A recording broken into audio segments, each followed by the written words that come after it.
I rejoined UKIP about 3 years ago, thinking Mm, maybe it could be run as an academic exercise to try and mm, influence reform, and to a point it worked, because I set them on beating up reform on their pretty piss poor net zero and energy policies. They mm, were still talking about renewable energy policy that was quite similar mm. to Labour's Great British Energy. So that was quietly dropped because of UKIP. So it still has a function, but it only has a function insofar as reform was going to adapt and evolve. But the reason people keep it going is they don't want to let go of that social media exposure. They don't want to let go of an established brand. But ultimately, what use is it? It's preaching to the converted. It's not going to win anybody over. It will never be that household name in Mm. politics ever again. Whereas SDP is at the beginning of something. It is Yeah, growing, and not only that, because of what it is, it can grow beyond that 20%. It can yeah. get your Mexborough, Doncaster, Rotherham, Mm, old socialist white working class, just same as it can get conservatives from yeah, Tory shires like me. It's mm, going somewhere. It's got yeah. potential. And it's not as if we don't want those things, right? It's not as if we don't want to get out of the ECHR. I Mm, want to get out of mm. the ECHR. I want those things to happen. And SDP is actually proposing that. But when SDP proposes it, I have more confidence because Yes, I know that they have at least done something. And there's another thing with SDP that I really like is that if you don't like a policy, members have an opportunity to vote that policy out, yeah. and the leader of the party will have to agree with it. So And the the leader can't change it on a whim. That's yeah, why you need parties. Because exactly. if you're going to develop this, it's got to be collaborative. You've got to get agreement, and you've got to propose something that works. And if it works, that's what you step forward and you promote. And it's Mm, the leader's duty to also promote that collaborative effort. But you can't have. We've seen this 3 times now, mm, where Nigel Farage has been sat in the chair with an ITV interviewer who said, "Oh, you've got this policy on your manifesto or whatever they're calling it. This item here, wouldn't that face this problem, that problem?" And Farage, because he's on the back foot, because he didn't even bother to read mm, it, goes, "Oh well, it doesn't sound particularly practical. It's still a work in progress. It's just a draft. yeah. We'll probably come up with something different." So in a breath, manages to completely wipe out whatever policy thinking they'd done up to press. And they did that to Dr. David Bull with his health policy. This is a guy Mm. who's given it considerable thought, but no, gets absolutely junked just like that on a Mm. whim. I see it around my area as well, right? So Essex is very much a conservative Mm-hmm. county, uh, and the second people who are here are the Liberal Democrats. We don't have Labour over here; we have Yeah. Liberal Democrats, and that's the case in most counties which are highly conservative. Because they interchange or they used to interchange. I see because of what Ed Davey is doing, such a non-political campaign. People are fed up, and people who are fed up, if they're going to vote, they're just going to vote for Liberal Democrats Mm-hmm. if they want change in conservative council. So they are actually going to steal. They are the ones who are going to steal conservative seats, not reform.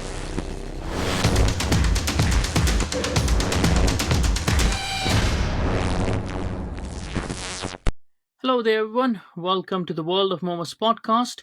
And on this episode of Reflections and Reactions, we have a returning guest with us. We have Pete North, also known as Northern Variant on Twitter, or also known as by some people these days as the political Eeyore. I'm trying to get that name around. But today, we're going to talk about the upcoming elections, what we think is going to happen, and what will happen after the elections, sort of 5th of July onwards as well. So, hi there, Pete. How are you? I'm very good, thanks. How are you? Yeah, not bad, not bad. Getting a lot of flack from various sort of people from all sides, You're which I not doing guess is the job good. properly if you're not. There's analysis and there's propaganda. If Yeah. you want praise, do propaganda. But if you're doing a job of analysis, with your most honest assessment, you will get Hmm. flack. And Hmm. that's sadly how it goes, because people see it as punching right. And, to cooperate, you've got to withhold your criticism. You've got to just say good things and Hmm. be nice to everyone. It's the classic how to make friends and influence people. Yeah. Yeah. Never badmouth your allies. Yeah. But of course, analysis of anything. Traditionally my trade was software analysis. Hmm. It's your job to find faults, because if you don't find the faults and you ship a piece of software with Yeah. all those faults in it, it falls over, you destroy your reputation, you lose business. Yeah. Politics is the same. You cannot advance forward without at least some self-criticism, looking at your weak spots, looking what needs to be developed, anticipating what's going to go wrong and when. And that's what I do in terms of my political analysis. And people just don't want to hear it, Yeah. especially when a major part of the fault line is Nigel Farage's personality Hmm. Hmm. and his approach to things. And knowing him as I do over a long time, how he operates, nothing this man does comes as a surprise to me, and it's usually the most predictable outcome. And the more you project into the future, the more accurate it seems. So yeah, I have a hard time getting enthusiastic about reform. It's I just don't think it has a future. Yeah, I mean, it's sort of the, you know what? I started criticizing them, but obviously, I'm not a, I wouldn't say I'm not a political commentator, right? So I have limited knowledge in within politics. So politics is not my main sort of thing. Philosophy is my more of a thing. So, but when I started criticizing reform for very obvious reasons, not even that much analytical, people started like uh, I could see that there was a lot of emotions, and I can Yeah, see this elections is very emotionally charged, and just any sort of criticism or any sort of analysis is just going to fall on deaf ears right now. indeed. So that's why I stopped doing it. So what I did was recently I did these two episodes. I was just doing a thought experiment with myself, right? So I did an episode why you should vote for reform, and then the next day I released the episode, even though I recorded them on the same day. I did an episode why you shouldn't vote for reform. Very, very basic analysis Yeah, of the feelings that I was getting and stuff like that. That did on the episode when I did why you should vote for reform, I got a lot of people only reading the title who were anti-reform, yeah, right? And they were giving me the flack over. They was like, "Oh, you haven't even seen the videos, very obvious." And on the video where I said why you shouldn't vote for reform, the same thing happened. Very pro reformers came in and they were giving me the flack because they had only seen. I was like, and there were some people who were saying to me, "You saying that because you're not British?" I was like, "Is Peter Hitchens not British?" Like, why? I was actually in that whole video. I said like in the first minute, I don't think I don't I'm not convinced by this argument fully at that moment, but this is the argument of Peter Hitchens. And in the first minute, there was a video clip of Peter Hitchens in there, right?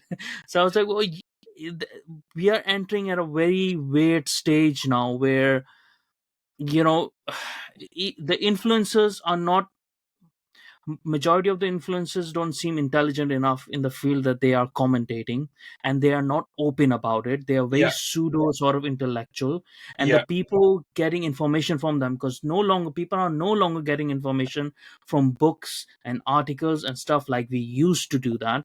They're getting information from podcasters and these pseudo intellectuals.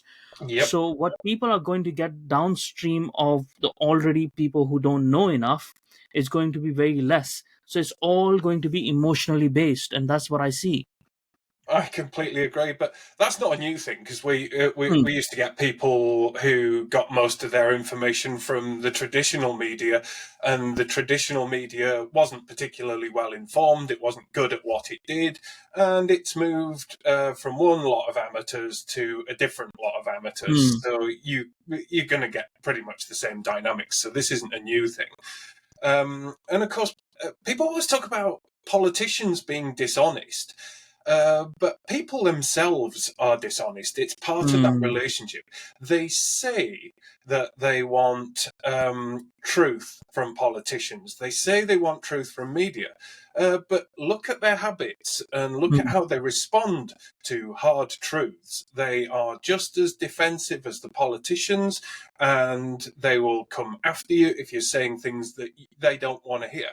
People want to be pandered to. Mm. And there's good money in pandering to them. Because, I have no doubt a lot of these podcasters and YouTubes who are lining up behind Nigel Farage saying, this is the man who's going to deliver the revolution and, Mm. put reform into Parliament and sweep out the Tory party. If you're going online onto social media and on a YouTube and saying these things, you will get a huge audience. You will get thousands of views in minutes, because that's what people want to hear. That Yeah. people are so desperate for an alternative that if you are telling them that this is the man who's going to do it, this is what they want to believe, and this is a crucial part of propaganda. It's feeding people their own opinions back to them. And for for the last couple of years, I had my Pete North account on Twitter. That got shit canned, but it was growing. I think it had reached about 30,000 followers, because Mm. in between elections, I kind of drift back to my general criticism of the left, Mm. general politics. I'm a creature of the right. And Mm. people like what I've been saying about net zero and immigration, so I've been growing steadily.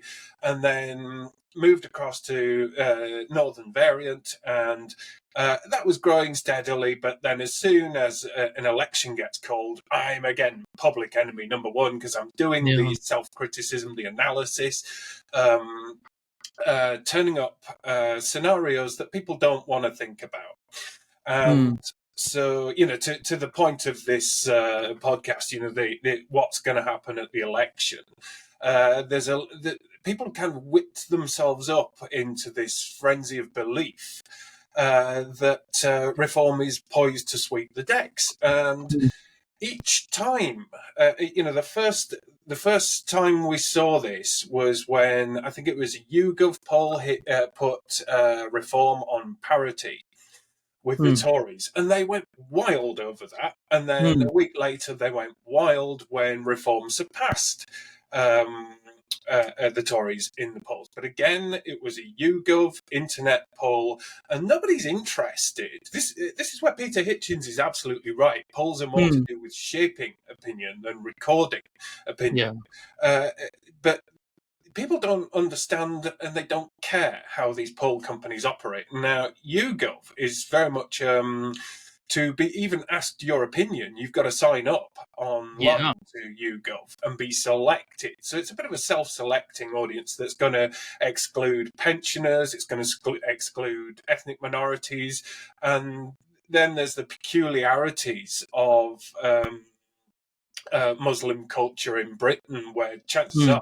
are female Muslims aren't being polled at all, Mm. and perhaps they Or very, do. very low, insignificant numbers. Yeah. Then, of course, there's postal votes and the corruption Mm. therein. All of these little factors, they matter. And when you're constructing MRP polls, you're backfilling a lot of your assumptions from previous data. And so there's a lot that's changed over the last 10 years. There's been a huge shift in demographics because of Mm. immigration, not just in terms of immigration, but also internal displacement. The more migrants you bring Mm. into the cities, the more middle class white people move out to rural areas. And that is going to solidify Tory votes in sort of rural shire, and of course, they're backfilling reform's performance on where they think UKIP succeeded in 2015. But as I keep saying, a lot of UKIP successes in 2015 were not purely the result of Nigel Farage. You had branches that were long established over a number of years with dedicated candidates who'd been growing a base. Both on the left and right. both Mm. on the left and right wanted to leave the EU. It wasn't so Yes. much of as a political divide on that. Yeah, and so there's also this is where I mean I don't personally rate Matthew Goodwin as a psephologist Mm, because he does get carried away. He's got this infatuation with Nigel Farage, but one thing he is absolutely right about is that the kind of populism that Nigel Farage is pushing has an inherent electoral ceiling of about 20%. yeah. And I think it was only about 3 months ago when he was, not even that long ago, when he was saying, there's this need for this new party that Mm, can steal votes from the left and the right and become something coherent in British politics that can break past that populist ceiling of 20%. Um, and quite obviously, reform cannot do that. no. And somehow, the moment an election has been called, Goodwin drops all his intelligent analysis and gets carried away by the reform bandwagon. He did this in 2015, I think it was. Big splash. UKIP has 4 seats in the bag, perhaps Mm, more, which didn't happen. And I'm not going to be, I'm leaving the possibility that Reform could score a few seats, but I will not be surprised if it turns out to mm, be Nigel Farage and 2 others, and even then, I think that might be an optimistic yeah. assessment. Um, I mean, Nigel Farage, I think so, will win his seat because I know Clacton and I know Clacton will vote for reform very, very heavily. Not Um, necessarily. I would even hedge my bets mm, on that because if I know Farage, he's gone down to Clacton and love bombed Clacton doing the sort of man of the people shtick. But you look at the boundary changes, and Clacton now includes Frinton. Don't forget the oh, existing yeah. Yeah. MP that's there is a hugely popular guy. This is a staunchly Mm, conservative constituency. But of course, you take on Frinton, which is ultra conservative. They're not necessarily going to defect because they like their MP. I yeah. think he was an actor or something, a sitcom actor. He's a popular guy. He's got a huge majority, and if Farage has just gone in and done the man of the people act in Clacton and neglected all of the outlying areas, that could backfire on him. So he could come a very close second. So I Mm. don't But again if what I mean just is don't like believe the if polls. reform has a chance of a seat, it would be there, and it's not because Sure, of yeah. reform; it's because of the If they are personality going of to win, Farhan it's going to be in Clacton. himself. Yeah, Yeah, but I think so. I kind of understand why Matt Goodwin is doing it, right? So I know Matt Goodwin really preferred SDP because of the intellectual base, but yeah. he always said like SDP doesn't have it right now to break through, right? No, I so I'll tell you why I was saying to people, or I have been saying to people, to vote reform, right? And I think so there's an understanding between there why Matt Goodwin might be doing some of what he's doing as well. Is I think so Labor is getting in regardless. yes, So I think so giving people hope right now, even though that hope might not materialize at the moment, gives gets them charged up enough so that in 2029 you can build on that from 5th of July onwards to 2029, but not for reform, hmm for something else, right? And I had a feeling before that Matt Goodwin actually wanted to start his own party, right? hmm So if he let's was thinking assume about that if he wanted to start his own party, but he started his party by bad mouthing reform, he will not it. be able to get that voter base after 5th of July when reform crashes, right? Yeah, But if he's with reform and reform crashes and then he starts his own party, most of the people who were voting reform, he already has them then, right? Because like I think so there's some sort of trickery as well over there going on. But for me personally, I think so I just thought like, well, A, people are not listening to criticism right now. They won't, right? B, the thing is, people need some sort of hope because people are like just so desperate for it. Yeah, And I feel like people, if people don't get the appropriate hope right now or something, even though it might not materialize, I just see them going away from civic nationalism into ethno nationalism more and more and more and more.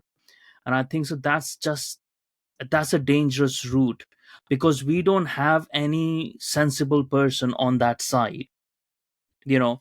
And there yeah, are chances that we won't get anything in 2029, and we will just solidify labor for the next 20 years, yeah. like Peter Hitchens is saying, right? So that is a problem, that we will lose every argument of the right if they make all the good arguments of the right into a fringe argument by moving them to ethno-nationalism completely, right? So they all become invalid then. All the arguments, even of mass migration might survive the fall, but every other, like we should limit migration from countries who are not culturally similar to ours and stuff like that, we will all put them on the fringe then, and that's Mhm. my worry.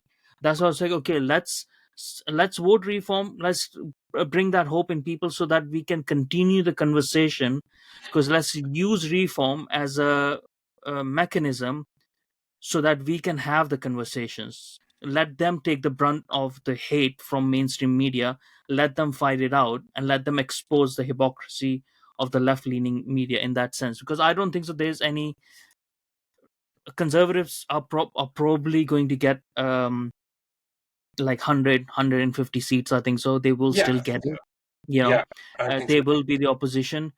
I think so. Liberal Democrats are going to get more seats than before because Yeah, of what Ed Davey is doing. People are not really clocking in. He's running a completely non-political campaign, right? And he's he going to just get the Tory yeah, he vote. just has to prat about and not do politics to be the Mhm. beneficiary of a lot of middle of the road conservative voters Yeah, who are just not persuaded by Farage. yeah. So yeah, And like that's you going to said be the about sorry, like you said about Frinton and Clacton as well. That's like here in Malden, the MP that we have, he has been MP since 1983. He has been changing constituencies over the years. Malden was like, I think, the South Colchester and Malden, then Malden and some Chelmsford, and then Malden on its own, right? He has been voted in since 1983. That's 39, 40 years of pedigree. He's still standing up, and he lives here, Mm. right? Do people think like people are not just going to vote for him? There's a huge, name recognition over there. Yeah, He's been there forever. one of the reasons Farage has struggled to be elected in all the different places he's stood Hmm. is because traditionally people don't like carpetbaggers. They might agree with Hmm. him. He don't live here. He doesn't Yeah. know anything about us, Yeah. and this is again why a lot of reform candidates are going to suffer because they're paper candidates who have Hmm. no involvement. I happen to know where my parents live. Back in 2015, there was a Bradford South UKIP branch that had been building for Hmm. ages, but now the Bradford South got a Reform candidate who's a paper candidate who lives in Baildon on the Hmm. opposite side of the city, which is at least a 45-minute drive away. And so not only is he not from there, he cannot mount an effective campaign. And Hmm. there's not much he can do in terms of covering all of that mileage. This is quite a big geographic area for one guy to get around with no party infrastructure, no volunteers. And I happen to know locally there's one guy standing. You just have to look at him to know he's not fit to be an MP. You wouldn't vote for him even if you agree with reform. You just think, nah, this guy's a deadbeat. And he hasn't done any local campaigning. He's popped into a Easing Wall once, twice, handed out some leaflets. No one cares. This is a Tory seat, and it will stay a Tory seat. And so I think the polls are just not telling us anything like the real picture because they're not picking up the local differentials. Yeah. And I mean, there are some good reform candidates, right? I talked with Edward Oakenfull, Yeah, really nice guy, very knowledgeable person, and he's lived in his area where he's standing up forever, right? He was Yeah. born there. He was born in the local hospital, and so that makes a difference. If he had stood for Tories, he would have won, right? He would have Sure. easily won that seat, right? This is a problem of reform, because they are standing people up who haven't been over there. They haven't even they didn't even stand anyone in the local authority, like local elections and Yeah. stuff. They Yeah. now say they have a 5-year plan, blah blah blah. Well, we'll see about that, because their plans are on the whim anyways. But it matters to people, right? Now the other side of the argument also is, like, which I have always said, that politicians we should have politicians who have other jobs, who have had other jobs apart from being in politics, so they know how the real world works.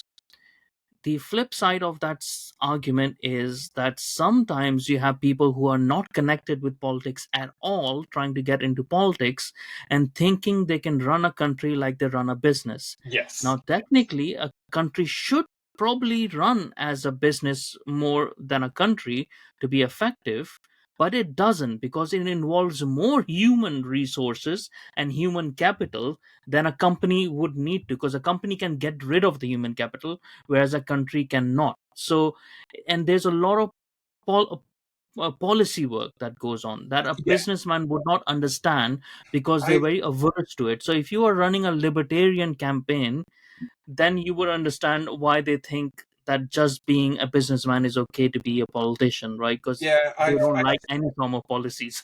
I've seen this a lot in politics, where you tend to get your Ben Habib types, Aaron Banks. UKIP had its fair share of businessmen, and people think, yeah, we need people with business experience, and we need the top people from business. Mm, But actually, what you find, I've met a lot of head honchos in my time, and they got where they are. Not particularly through knowing things, but through mm. their personal magnetism. If you ever Yeah, meet Ben Habib, he does have a sort of personal gravitas yeah. that makes you believe in him, and Or it's listen to him, like, yeah, just want to listen to what he's saying. Yeah. and that's the quality that Farage has, and so Hmm. they and of course Tice, he's a Hmm. useless politician. But I'm told in person he's a really warm guy who makes you feel Hmm. included in the conversation, Hmm. and you can't help but like him. And I've one thing I've never, I've attacked him on different bases, but I've never attacked him personally that I know of, because I'm sure he's Hmm. a perfectly nice guy. He just doesn't know a Hmm. great deal, and so. But the problem with business head honchos, they think because they got to the top of their game that it was as much their own judgment as it was pure luck of the draw. For Hmm. every Aaron Banks who makes 200 million by dabbling in the markets, there's thousands of other people sort of also dabbling, usually with inherited money, and they will lose it. They will lose. Yeah. there's for every one winner, there's thousands of losers. So there's a lot of luck and timing involved in succeeding in business, and it doesn't necessarily mean that you've got the nous that makes you an oracle, And you not can even be in what cutthroat, you right? do, let alone politics. I mean, you can be very cutthroat. Like, it might work in America, because in America, like, populism works because Yes. you're not the actually person who's either making the policies, coming up with the policies, or anything. You just approve the policies when it comes Yeah. to your desk, right? So it's much more like a business. Like over there, Farage is running his campaign as he was running it in America, like on the basis of populism. It's like one leader's populism will not win you all the votes. This is not America. This is not how it works. But the other thing as well is, like, in business, you're very cutthroat, and you should be cutthroat, right? And it's upon, like, okay, if you don't like what I'm offering, then don't buy it. That's not the case when it comes to countries and stuff, right? Your policy that you make might end up with a single mother being homeless, or, like, Yeah. having the help that she needs. It's a matter of life and death, Yeah. in a lot Yeah. of times, right? You can't just claim bankruptcy, and just like, okay, it's not, Yeah, no, you no, can't you stitch it might and get move on to the invaded. next. Yeah, I Yeah. completely agree. This is we've talked about how the left imports American politics and Hmm. woke ideology, but the Hmm. right is just as bad, because you've got the boys from Lotus Eaters, and they've looked at Rush Limbaugh, and who's the InfoWars guy? Alex Jones. Yeah, that guy. And they're sort of emulating that technique, listening to Steve Bannon. But Hmm. Steve Bannon is an American populist. Yeah. He knows what makes America tick. And if you listen to Steve Bannon giving his advice to Nigel Farage on his videos, Hmm. this is not a man who knows Britain. He doesn't know British political systems. He does not know what makes Britain tick. And he does Hmm. not understand that there is that 20% electoral ceiling on populism. And you can grow a niche, and you can get Hmm. a very noisy niche. You can fill church halls. You can fill Birmingham NEC. We've tried all this before. I was there at the 97 Alexandra Palace referendum party rally. I think there were at 12,000 people there. Hmm. It was huge. I've never seen anything like it since. Hmm. And yet it still scored 0 MPs. And so these kids, they're well, I say kids, they're in their 30s, but they're still sort of quite young in terms of political engagement. They've got this idea that American tactics and methods will work in Britain. They Hmm. don't. In this country, we still have to do politics by good old-fashioned means. Yeah. Uh, Elderly people will still vote on the basis of whether a candidate bothered to put a leaflet through their letterbox. Ground game matters, because people say, oh, well, we like that party, but they didn't bother to put a leaflet through our door. We don't know if anyone's standing. And they won't go online to check. Hmm. It's just a question of, did that party actually bother to come down on my street, knock on my door? Did I see them leafleting in town? Have I seen any signs around? Does this candidate care about getting elected? And actually, on that subject, what's been really, really fascinating at this election, I think back to 1997, and I think a bit before, we did 2 by-elections. Wirral South, and we went round leafleting, hitting the place and putting up signs.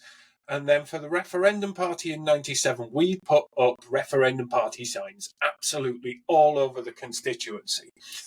We went to the vote count that night, and we all had good fun. But because we were running the campaign remotely, we were told all the signs we'd put up had to be gone the following day. So we hadn't slept, and we had to drive all around the Derbyshire countryside, taking signs off lampposts and billboards and all the rest of it. And we were knackered. We'd been awake for more than 24 hours by the time we got back to Bradford. And I think it was about 5 p.m. by the time we got home, and I went straight to sleep. But we're not seeing that kind of electioneering. I've driven around Bradford, and I've driven around York and Sunderland and a bit of Gateshead. And there was a time when there would be little placards in people's windows, Hmm. Labour, Lib Dem, Tory, and there'd be signs. There would be real-world indications that there was a general election happening. There isn't, except in urban pockets of Bradford, Manchester, where you drive down a main track in Bradford and you will see the Palestine flag absolutely Hmm. everywhere. It's on their leaflets, it's on their t-shirts, it's on billboards, it's on signs. The Muslim vote, they are doing politics as we used to do it, and they are doing it well, and that's the real story of this election. It ain't reform. If they get 3 MPs, it'll be by an accident of numbers, but the Muslim vote approved candidates across Greens, Lib Dem, Workers' Party. Labour, and their independents, and George Galloway, they will have Hmm. approved candidates in Parliament that outnumbers reform, and Mm-hmm. they'll have done it by traditional politics. Yeah. They've got their manifesto, they've got their ideology, they've got their community networks, they pounded the pavements, they handed out leaflets, they got organised. Where is the equivalent on the right? Well, I can tell No, you, they think like it's on social media, right? So they yeah, think it's social media people because they think Americanized. get on GB News. This is Hmm. how Tice thinks you do politics. You get on GB News, you get on Twitter, you get on Facebook. No one cares about Facebook. No. This election, I found it really interesting. I used to, from the referendum and subsequent general elections, Facebook was a place I would go to talk about politics. It just doesn't exist to me now. And similarly, you don't go onto Twitter, X, to talk about politics with other people who are talking about politics, because you actually need to take the message out onto the streets. And there's only, it's only in the last 3 weeks we've started seeing reform. Now it's got some serious money behind it, spending money on billboards and group activities. But the kind of sustained, dull, plodding, pedantic, pounding of pavements and that kind of thing, the only evidence I've seen of that on the right has been the SDP. Yeah. And they're doing it the old-fashioned way. They're doing it slowly, carefully, determinedly, and they will build a local branch Hmm. system and a local base. And if they can field twice as many candidates at the next general election, they will start keeping a few deposits. They won't win anything, but they will establish themselves as a national party with an ideological foundation, policies, and the real deal. Hmm. And that is something that can keep growing. Whereas my rule is something that blows up overnight can pop overnight. And Farage is going to get bored. He's tired, Oh yeah. old, Yeah. and he's not in it for the long term. And But this I is just the don't see him problem, right? growing, because it's actually worse. I think Hmm. Sargon of Akkad did a piece the other day Hmm. saying it's going to be worse for Labour if they do really, really well, because they'll break up and start squabbling. Well, actually, the same applies to Nigel Farage, but even with a handful. Unless it's a bunch of sycophants who absolutely adore Nigel Farage, they're going to be fighting like rats in a sack. And of course, I honestly do not see Lee Anderson and Nigel Farage getting along and being able to cooperate. They will be fighting like rats in a sack within a fortnight.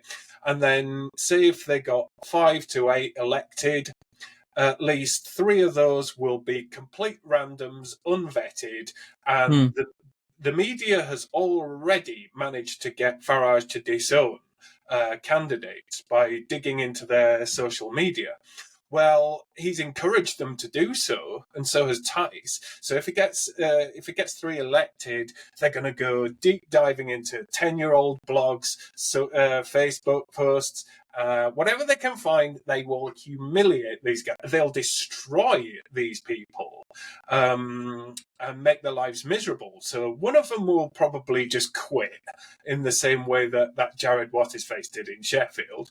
And then 2 will basically be thrown out by Farage, because he's, especially now, if they've said anything about Muslims, well, basically, Farage has been bought by this new guy that gave the speech yesterday. So they're going to have to mute their criticism of Islam. They're going to have to throw out anyone who's made robustly anti-Muslim statements. So that whittles them down inside the first, probably inside the first month, whittles them down to 5. Um, One of them will be someone who's quite bright, quite switched on, and will want to engage in the job with a view to keeping it and achieving something. And that could end up upstaging Farage, or he'll be someone who just won't do what he's told by Farage. Farage likes people around him who do Hmm. as they're told. But if this guy actually wants to, or woman wants to do something useful and engage as a constituency MP and get bedded down, there's going to be fallout. So it won't even take very much.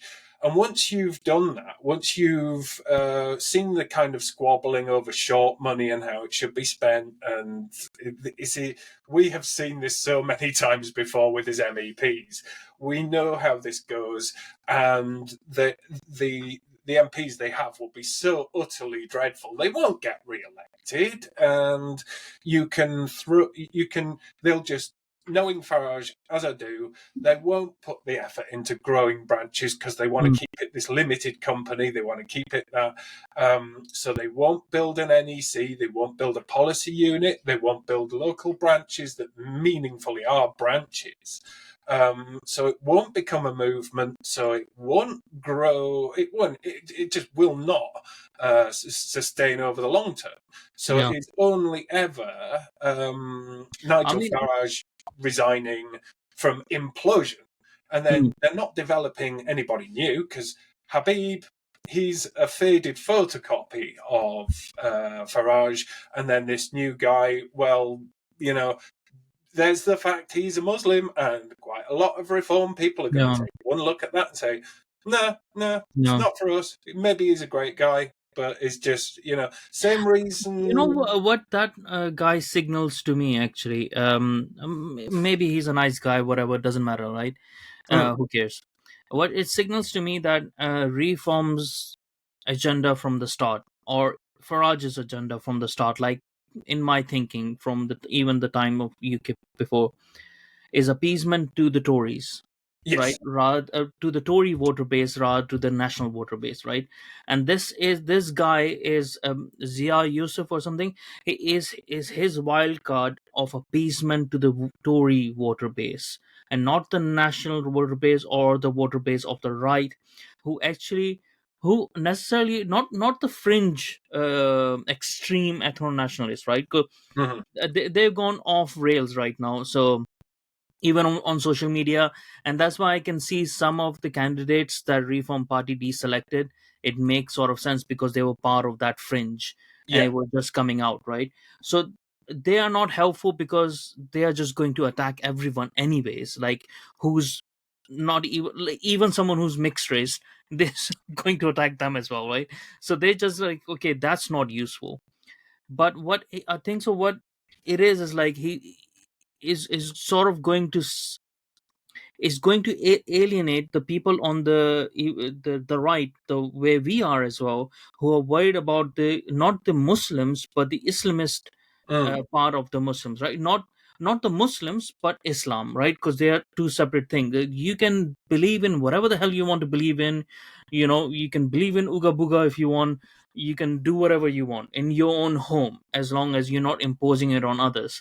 The Islamists that the Galloways are promoting, right? They need to be tackled with. Yeah. Now, unless Reform think that it has an idea how you can how they can do it, or if they're thinking, or they can use the Tory method of doing it, which is why I think so they're pandering to the Tory voter base, is that we will say that this is not Islam, right? The George Bush line of Islam is a religion of peace, which still hasn't worked because Yeah. it is not a religion of peace. Right? Just ask any ex-Muslim; they'll tell you. But I think so that's what they're trying to do. Oh, separate them. The British Muslims that were here for a very long time, they're not the same as that. The new elements coming in, when we take out mass immigration, then we it's like there's a lot of ifs and buts. Yeah. And the thing is, you do not and will not have the majority to rectify those ifs and buts anyways. So what you're going to do is you're just going to put more problems in before resolving the already existing problems that we have. And this is the only reason why, like I was telling you, I joined SDP in March last year, because I was just seeing this like, well, Tories are going to do that, and my main problem was Islam, right? So SDP doesn't have a policy over Islam, but they don't need to have a policy over Islam, right? They just need to be pro British Yeah. and pro British unapologetically, so that once you form any laws, it will not favor Islamist or anything like that. They will Yeah. deal with them properly, right? And because they were building their base from ground up, and they were doing politics, like you said, the old fashioned way, by reconnecting with people and by paying more attention on local democracy than populism, right? Yes. Now the problem that I have with it is uh, hope, right? The thing about hope, people, I get hope from SDP Hmm. because I see the long term. Because I'm thinking like, okay, I'm here to live here forever, right? I'm not here for a flash in the pan sort of a holiday or something like that. I'm here to put down my roots and live here for a very long time. So I see SDP in the long run, that if I'm lucky enough to have kids, my kids might have a good future in Britain, because SDP will be popular in the long run, by Yeah. traditional methods. But people don't see hope that way, right? Because we have a society that is very materialistic society, that is very short-term society, that is very atheistic society now.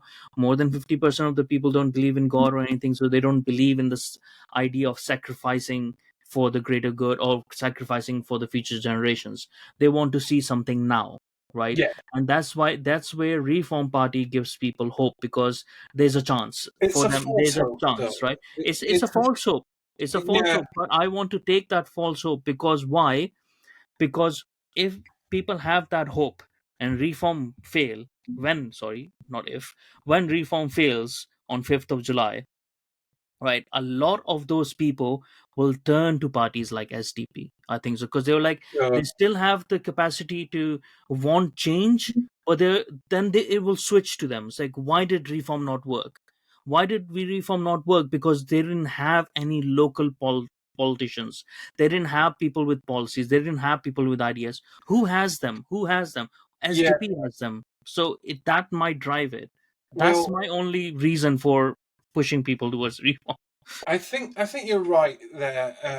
It's people are going to, regardless of what I say, people are still going to charge off and vote reform. They're going to have Mm, to learn the hard way. yeah.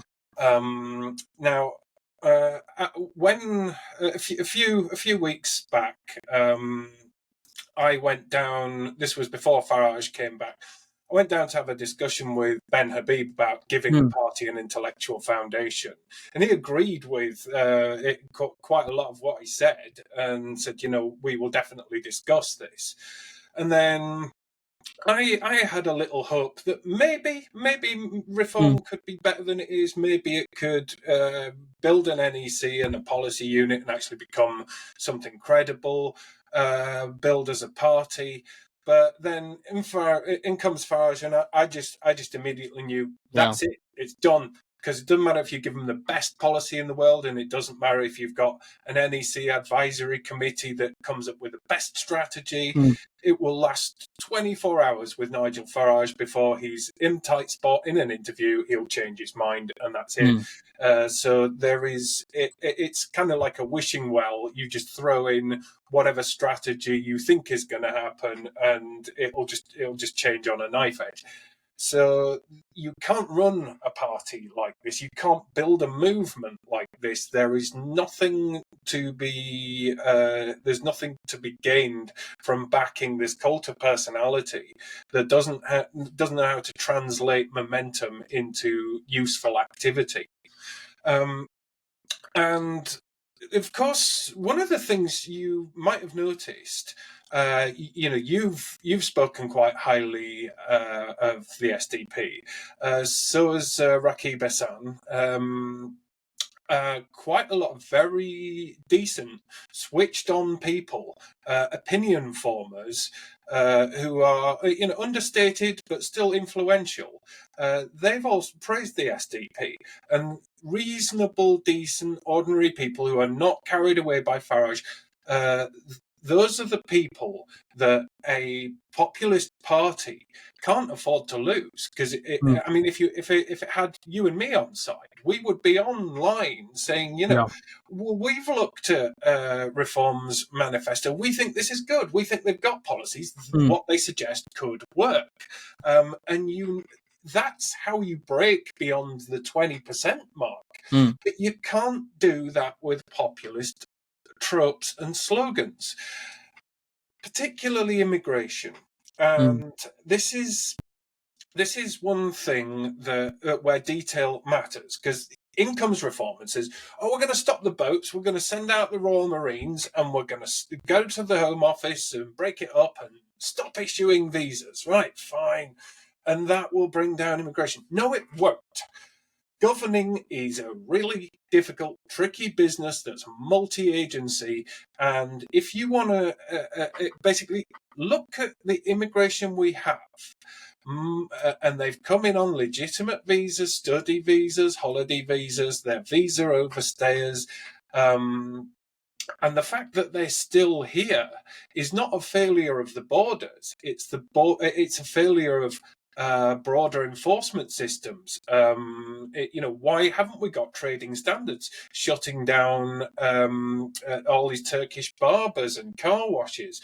Why haven't we got environmental health closing down kitchens that employ illegal immigrants? Why aren't health and safety executive shutting down overcrowded houses of multiple occupation? All of this local enforcement that should happen as a matter of course from effective local government has allowed illegal immigration to go undetected. So the There's, illegal there's immigration we wait, have, wait. There's one more layer, if I can add as well, yeah, which I have personally noticed in the 14 years that I've been here, right? yeah, So there have been a lot of, and this is specific to Pakistanis because that's where I last immigrated from, right? I yeah, lived there for 9 years.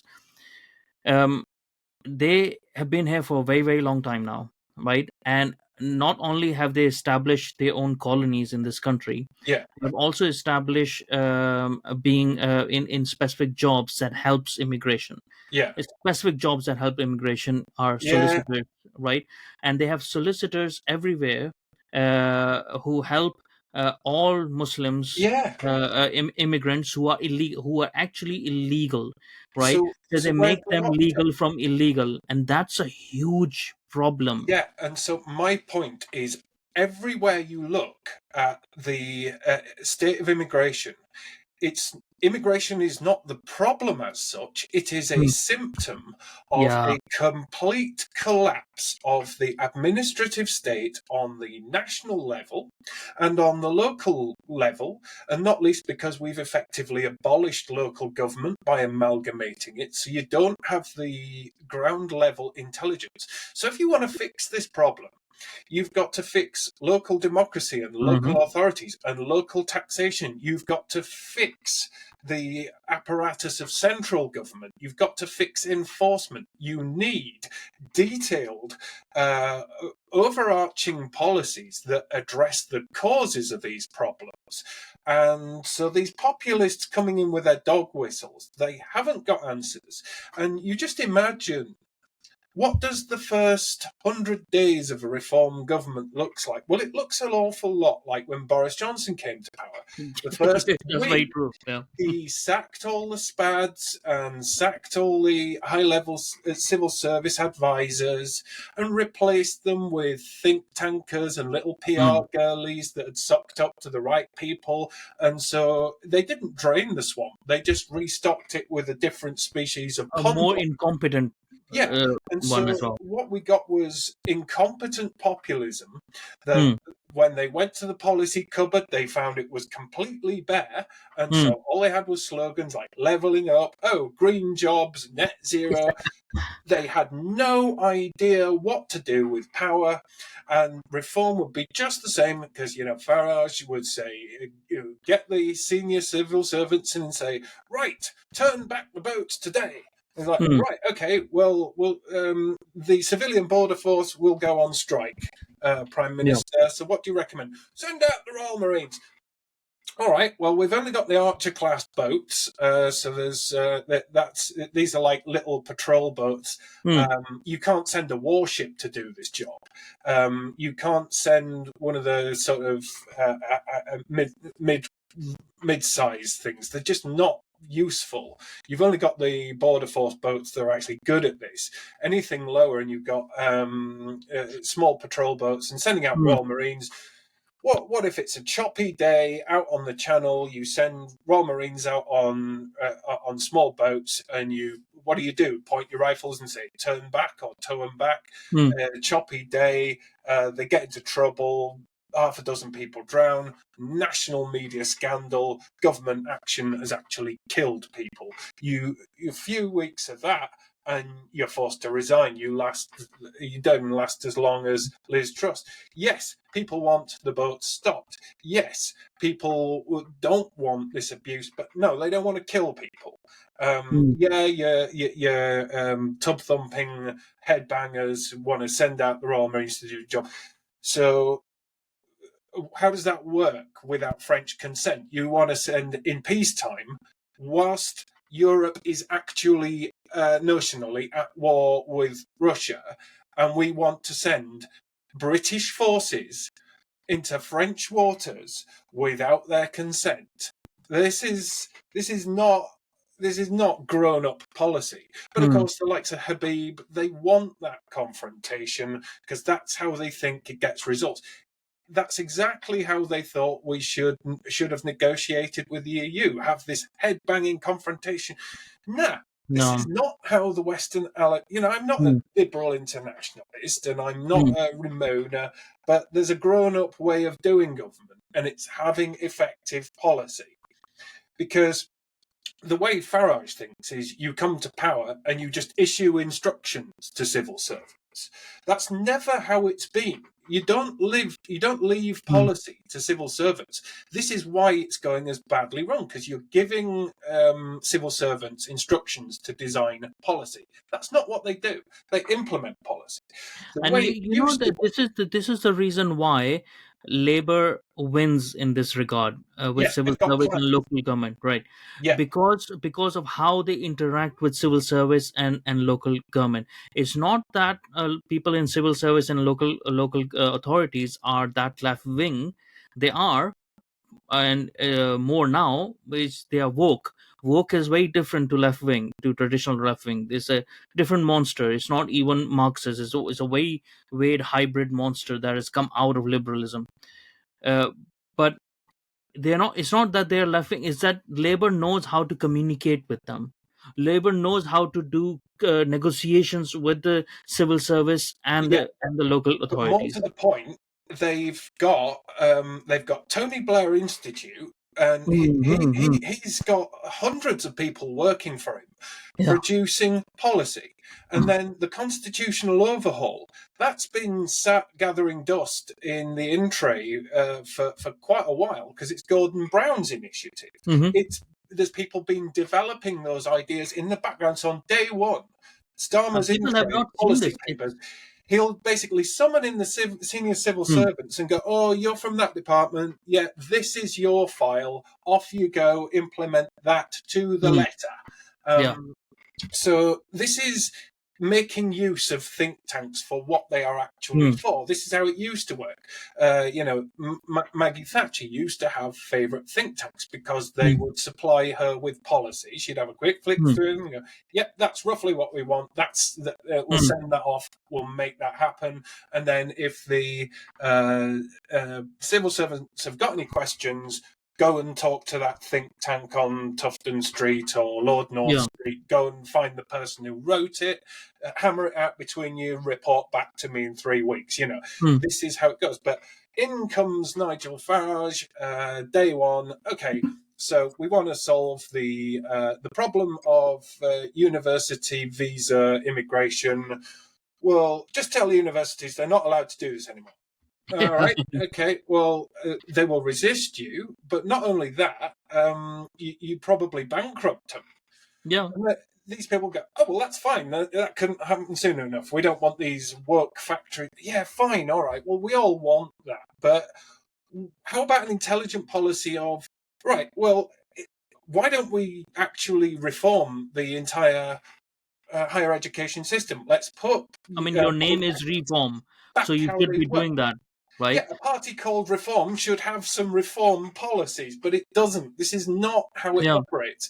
I So it mean, is and not with the something that, universities as well, it's like you do it step by step. You yes, know, you first you get rid of these little colleges here and there. They're mostly blacklisted. There were before who are giving international sort of, the OTHM qualifications. There's a lot of they're very good professional qualifications, OTHM qualifications. They should not be allowed to hire or to get international students who want to do OTHM qualifications in UK, yeah. right? That should not happen. So, Mhm. but Reform would not even know about this qualification, right? Yeah, Because because they don't do that's the research. problem. This is it. You can, and the things when they do policy, if they ever bother, what they'll do is they'll get their mates to come up with policy, Mm, and mm, they'll just basically have all of these half mm, baked notions, pluck them out of a tombola, and go, yeah, that sounds good. Let's stick it yeah, in there. But good policy is the culmination of years of research. You know, a particular one, Brexit related. Oh well, we need to bring back fishing and start regulating our own fishing industry. Now I don't know if you know anything about it, but I've been writing on it for a while. I'm mm, not by any means an expert, but I can tell you that fishing regulation and fishing policy is fiendishly complicated, and the last thing you would go and do is ask a fishing boat captain because you've got all kinds of stakeholders. There's that word, but you've got you need to conserve fishing stocks. You need to conserve breeding grounds. So that requires different net sizes at different times of year, and currents at the Humber estuary are different from how they are further up on the Wear and the Tyne. So you actually want regional policies, and this is, like I said, it's a complex thing that you would want to negotiate not only with fishermen but also look at what the market can sustain, what kind of trade arrangements you need. So yeah, we still need bilateral discussions with Brussels because we share waters with them. So you can't come into this stuff half cocked without the first idea what you're talking about.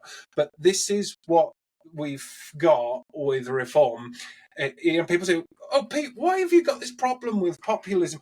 I don't. I don't have. If those are the it's the objectives, American I populism. support the objectives, but the Mm, question is, how do we achieve these things? Oh, well, it's just as simple as doing this. No, it isn't. no. It never is. Yeah. Governing, I mean, if you think I mean, about, the rhetoric is very simple, right? The yeah, rhetoric is very simple. Oh, what do you do with illegal immigration? Well, stop it. Oh, very simple. Let's stop it. uh, Right? but Okay. How? but if you think about just the kind of layers of invisible government that you Mm, don't see, that you never even think about. Now, think about walking down your high street. Think about the yeah. pavement. What's under that? Gas lines, electricity, sewers, all kinds of different interwinding bits of infrastructure. And it's not Uh, your local council. Some some, is district council. Some is yeah, county council. Like some of it's public, some of it's yeah. private, Hmm. some of it is hundreds of years old, Yeah. and you can't just suddenly pile in and start making changes because it's like playing Jenga. You pull out a Hmm. brick without thinking about what it's going to do to the overall balance of the system, and it all comes tumbling down. Now you've got many people in reform who say, "Oh well, yeah, no, yeah, just wreck it. Yeah, let's do what that Argentine guy did. Let's just start abolishing departments willy nilly." All right, well, anybody can come along and destroy. This is what these people do. They are wreckers. You Hmm. listen to Sargon and Avako. He says, oh, the Tories, 0 seats. Let's wipe out the Tories. Yeah, this is the mindset. This is what they're good at. This is what they know how to do. They know how to destroy. What do you put in its place? Hmm. Similarly, oh, let's pull out the ECHR. Let's do that today. Right, fine, okay. But what do you replace it with? because there's no resetting it back to pre-Blair without a number of other measures. And would you Mm. necessarily want to? We've got to think about these things. And of course, if you don't have a policy as to what replaces it, well, guess what happens when you scrap the ECHR? Say Farage gets a certain amount of influence and manages to lobby the Tory party to put it as a manifesto commitment, but they don't supply any substance to it. The Tories come in, they scrap ECHR, and they set up a British equivalent that uses ECHR jurisprudence. And guess what? The rulings come out exactly the same as whether we'd stayed in or not. Mm. So, okay, well, we want a British Bill of Rights. All right, sounds good. What's in that then? Is there any think tanks doing work on this? I know Dominic Raab's done a bit, but was it any good? Probably not. Mm. So, who is providing the policy depth, research, and substance that whatever this alternate party, be it reform or something that replaces it, what is going to provide that intellectual substance that makes Britain the country we want it to be? And it's not as if we don't want those things, right? It's not as if we don't want to get out of the ECHR. I Mm, want to get out of mm. the ECHR. I want those things to happen. I want the British Bill of Rights, right? And SDP is actually proposing that. But when SDP proposes it, I have more confidence because Yes. I know that they have at least done something. And there's another thing with SDP that I really like is that if you don't like a policy, members have an opportunity to vote that policy out. Yeah. And the leader of the party will have to agree with it. So And the the leader can't change it on a whim. That's yeah, why you need parties. Because exactly. if you're going to develop this, it's got to be collaborative. You've got to get agreement, and you've got to propose something that works. And if it works, that's what you step forward and you promote. And Hmm. it's the leader's duty to also promote that collaborative effort. But you can't have. We've seen this 3 times now, Hmm. where Nigel Farage has been sat in the chair with an ITV interviewer who said, "Oh, you've got this policy on your manifesto or whatever they're calling it. This item here, wouldn't that face this problem, that problem?" And Farage, because he's on the back foot, because he didn't even bother to read Hmm. it, goes, "Oh, well, it doesn't sound particularly practical. It's still a work in progress. It's just a draft. Yeah. We'll probably come up with something different." So, in a breath, manages to completely wipe out whatever policy thinking they'd done up to press. And they did that to Dr. David Bull with his health policy. This is a guy Hmm. who's given it considerable thought, but no, gets absolutely junked just like that on a Hmm. whim. But guess what? Nigel Farage might fall out of bed the following day on the opposite side of the bed, and that policy will be restored. You cannot run a No. party like that, you cannot run a movement like that, and you certainly can't run a government like that. Yeah. It's just not how You it's done. actually, even if he wanted to, you cannot, right? 'Cause this is not America. Our prime minister cannot give executive orders, Yes. like a president. It Mm. doesn't work like that. But it just seems like this is what he has learned. There's the influence of growing Americanization of Britain as well, which has been happening for 20, 30, 40 years. People are seeing them more. People are more involved in American politics than they are in British politics, and these are British commentators. So they're seeing these politics from that point of view. Yeah. And they think, like, okay, Trump winning is just the same, it signals something over here. It doesn't. It signals F all over here. um could because we are also there's also other people, the other side of the people who still are in that mindset that we are a British empire, right? Mm. That we actually matter in those things as much as we used to when we were leading. um um It's actually uh the left and the progressives that believe that more than anything else, because yeah, they're the ones saying, "Oh well, it doesn't matter if we won't fix the climate by ripping down our power stations.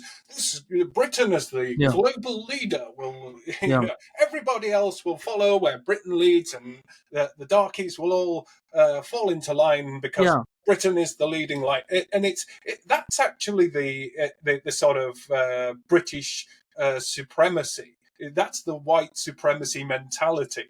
That of the left, yeah. it's this belief that But the little brown people in India will look at Britain and go, well, they've ripped down their power stations, and so But they're clearly I see this getting in I sort of see this in on the right as well. This British Empire mentality, but mostly coming from people who might be immigrants, right? yeah, And who yeah, are trying to fit in. And you can understand that, because I can understand that to an extent as well, because I'm coming into this country. My main relation or point of convergence with it is uh-huh, Britishness, right? Not Englishness, because yeah, I haven't been born over here. It's impossible for me to be English, right?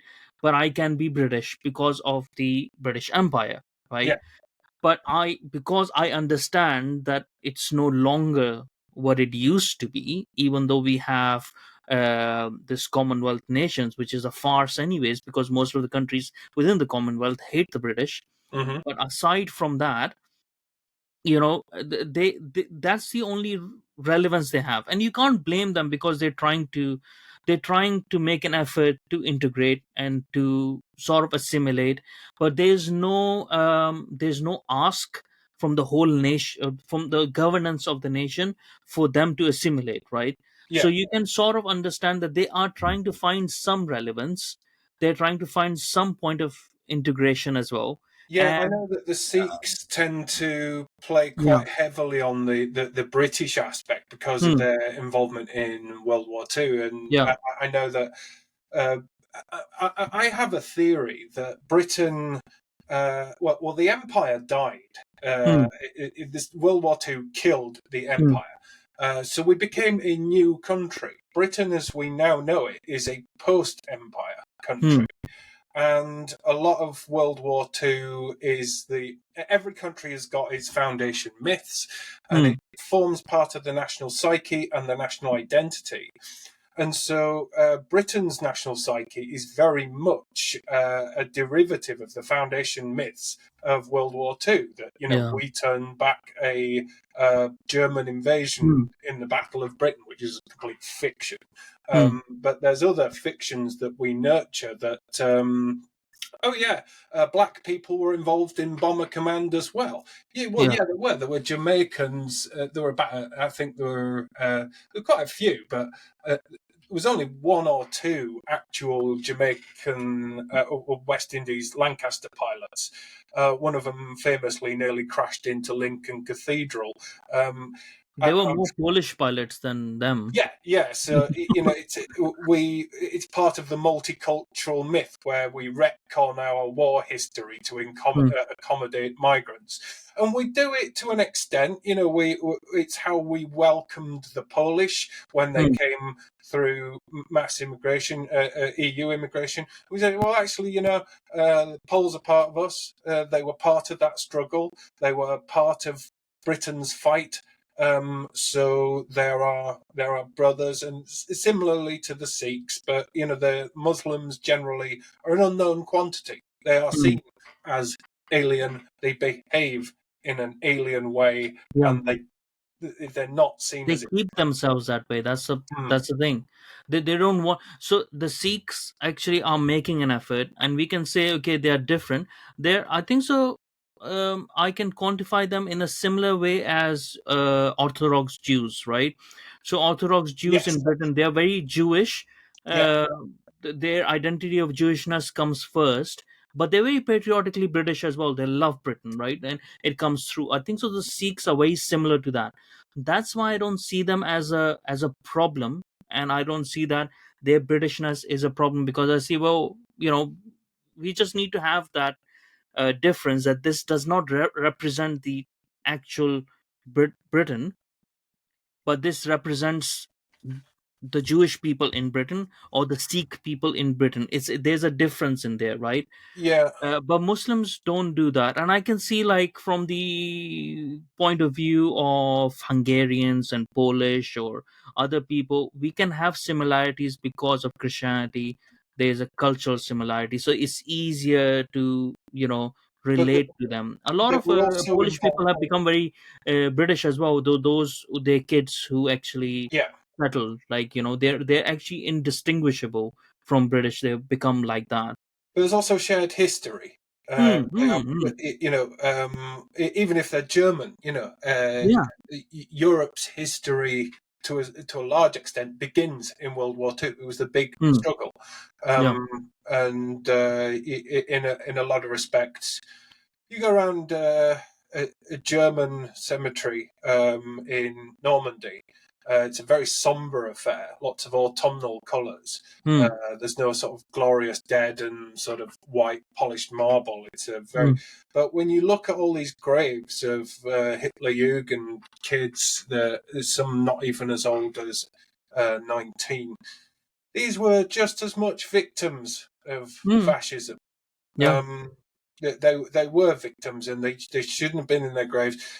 Um, That's what populism does as well. That's why I'm very skeptical of well, populism. that's imperialism. This is Yeah. the difference. Mm. This is the key difference.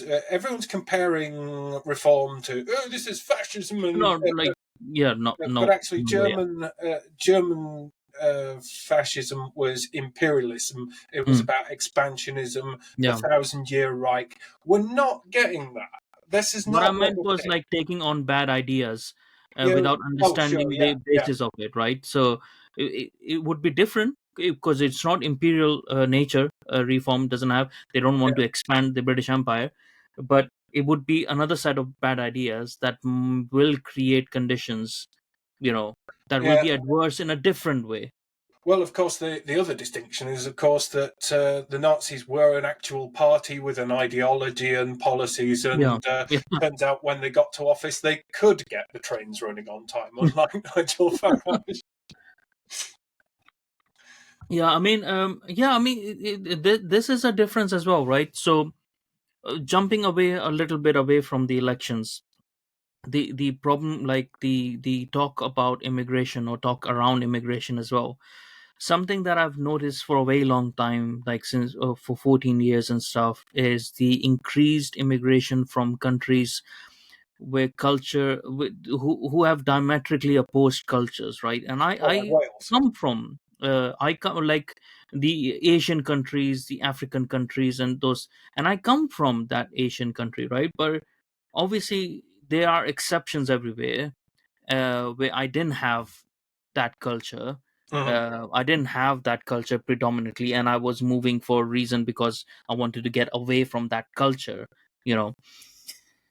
But as opposed to getting people from countries which have similar cultures, right? So we didn't have the same sort, we had problems, we didn't have the same sort of problems when the higher number of migrants coming to UK were from Europe during the EU times, right? We didn't have the same cultural problems. But since EU people have become less in the UK, and the non-EU have become Mhm. more, we have increased number of different sort of problems, and sort of social problems that we have never known before coming Yeah. out, Yeah. right? And because of that, our police doesn't actually know how to deal with. I know there's a problem of two-tier policing, but there's also a problem of the police having no idea Yeah. how to deal Yeah. with this, Mm. and they're been given no direction on it as well. There's also another problem, that when there were more people, let's say from Poland, from Romania, or from those sort of places where they were mixed with the working class people and stuff, they were actually also helping police those areas, not as in like the community aspect of it, because Mhm. they still had their communities which were running okay, and they were keeping these sort of Muslim aspects on the low, because you wouldn't mess with the Polish, Mhm. right? So there was those aspects as well that I think so we didn't notice that were happening, the interplay of immigrants. And this brings me to that point of that we need to think more broadly about immigration. Immigration is not just someone coming in. Yeah. It's someone coming in with their entire baggage, right? And immigration should always be looked at if it benefits the country. Yes. What On needs basis, on skills basis, on needs basis. And this is the point for any country in the world. It's not just for European countries, but especially for European countries, because the European culture has been developed for a very long time. The Western culture is the most sophisticated culture in the entire world, You right? wouldn't say that if you'd been to Sheffield. On average, let's say on average, Yeah, but Sheffield is actually, still better than Lagos. I So, just want to dispute a point there. You say sort of gear our immigration policy on skills. Well, actually, no, because again, where you've got a skills shortage that necessitates immigration, you've got probably a bigger problem. You've got a training problem, or you've got a pay problem, or oh you, yeah, yeah, I agree with in the that. case Yeah. of you got Starmer talking about a veterinary agreement with the EU, which is contingent on qualified vets inspecting carcasses of dead pigs Hmm. and food consignments. So if you've got a regulatory requirement that requires vets, guess what? You're short of vets. Hmm. So if you want qualified vets who are going to work for pennies, you're going to have to go around Ghana, the Philippines, anywhere you can find them. And you're going to be getting ones that don't particularly speak English, don't have the Hmm. most up to date training, who are actually pretty useless as enforcement agents. Why? Because they train to be a vet. So the actual problem is not the vet shortage, it's a crap regulatory system. Yeah. So So, let me before you let me qualify that statement. What I was saying, right? So a long time ago, we had like within Essex, we had a problem with flooding, right? And there was immense problem with flooding. We couldn't get a hold of the problem. We hired got Dutch people in, right? They came into Colchester. There's Dutch quarters over there. They started yeah. living over there, and they helped us build flood defenses, right? Uh-huh. But they also help us build knowledge about how to make flood defenses, Yes. and that. So what I'm saying, like skill based, is temporary, right? And only from places which, okay, if they are settling over here, then it will turn into a simulation because of cultural similarities, right? So cultural similarity, a lot of things have to happen, but main point is that you only do it for skill based, as temporary as possible. There's a lot of countries who do it on temporary basis. Oh, we don't Yeah, have enough yeah. doctors, I have no we'll get idea in for why we're 10-year having visa and then you go citizenship. back, sort Yeah, of a thing. we're handing citizenship to people who Yeah, really yeah, I, shouldn't I be on don't that agree with work that. visa. Yeah. It's uh bizarre. yeah, And like citizenship should not be given out like Tesco club cards. I do not agree with that. I've seen so many people who have taken the oath, but they obviously don't mean it, right? And like for me, taking British citizenship is something that I wanted for a very, very long time, and it was a very like prestigious moment for me to take the British citizenship. I take that oath very seriously, right? But for a lot of people, I've seen that they just don't care. They have dual mm, nationalities, or like they can just go away to any other country. It's like there's no problem in giving people residencies, long-term residencies and mm, stuff. My wife is Polish, right? So she has a permanent or indefinite leave to remain, yeah. right? She hasn't taken British nationality because she's Polish. Hmm. She's very patriotically Polish. She says that she loves Britain, you know but if Poland needed her, like in their time of need, Hmm. she would go and help Poland. Like it's pretty obvious. So as much as she respects and lives over here and pays her due and all the stuff, she won't take the night because it's a lie to her. But a lot of people are allowing people to do it because we made it into a business, because they pay £1,300 or whatever, and £200 to the lawyer, £300 to this person, that, like, so we created subsidiary businesses out of it, right? And it's okay, then people can just pay to get a citizenship. You can't even get that in Poland that easily. Even though I'm married to her, I Hmm. can't just walk in and get Polish nationality. I have to live and work there for 3 years, give Polish test within in Polish, and there's so many other metrics that I have to, so many hoops I have to go through Yeah. to prove to them that I mean to be Polish, Hmm. before they give me Polish. Why are we treating it as like, because there has been in history, there has been people even within Europe, we've always worked and lived in different parts of Europe. There's a shared history, like, people, English people living in France, or French people living in whatever place, Germany, whatever. It's always happened. It's Hmm. not a problem of the Europeans living amongst each other. It's a problem of not giving them the right to of citizenship, not giving them the right to vote, not giving them the right to actually stand in elections, because then you have people with agendas that you Yeah. don't know about. And They might or might not have agendas. have you seen Reform's candidate in Sefton? Is an No, Indian guy with dual citizenship I who don't has agree with them. no track record whatsoever of political engagement in Britain. But you can find YouTubes of him on Indian television campaigning for expats working in other countries to still be able to vote in Indian elections. I wonder what his agenda might be. Yeah, this, and they've got someone in the Midlands as well. I think she's Chinese, and I've seen this before with UKIP, where you needed a paper candidate, and so you just get anyone with a Mm. pulse to stand, but they wouldn't be standing for your cause. They would be standing for whatever their private little hobby horse was. And this one Yeah. in the Midlands, I think she's going to be an anti-abortion extremist. Hmm. So if she gets elected, they're going to have an awful lot of fun with her.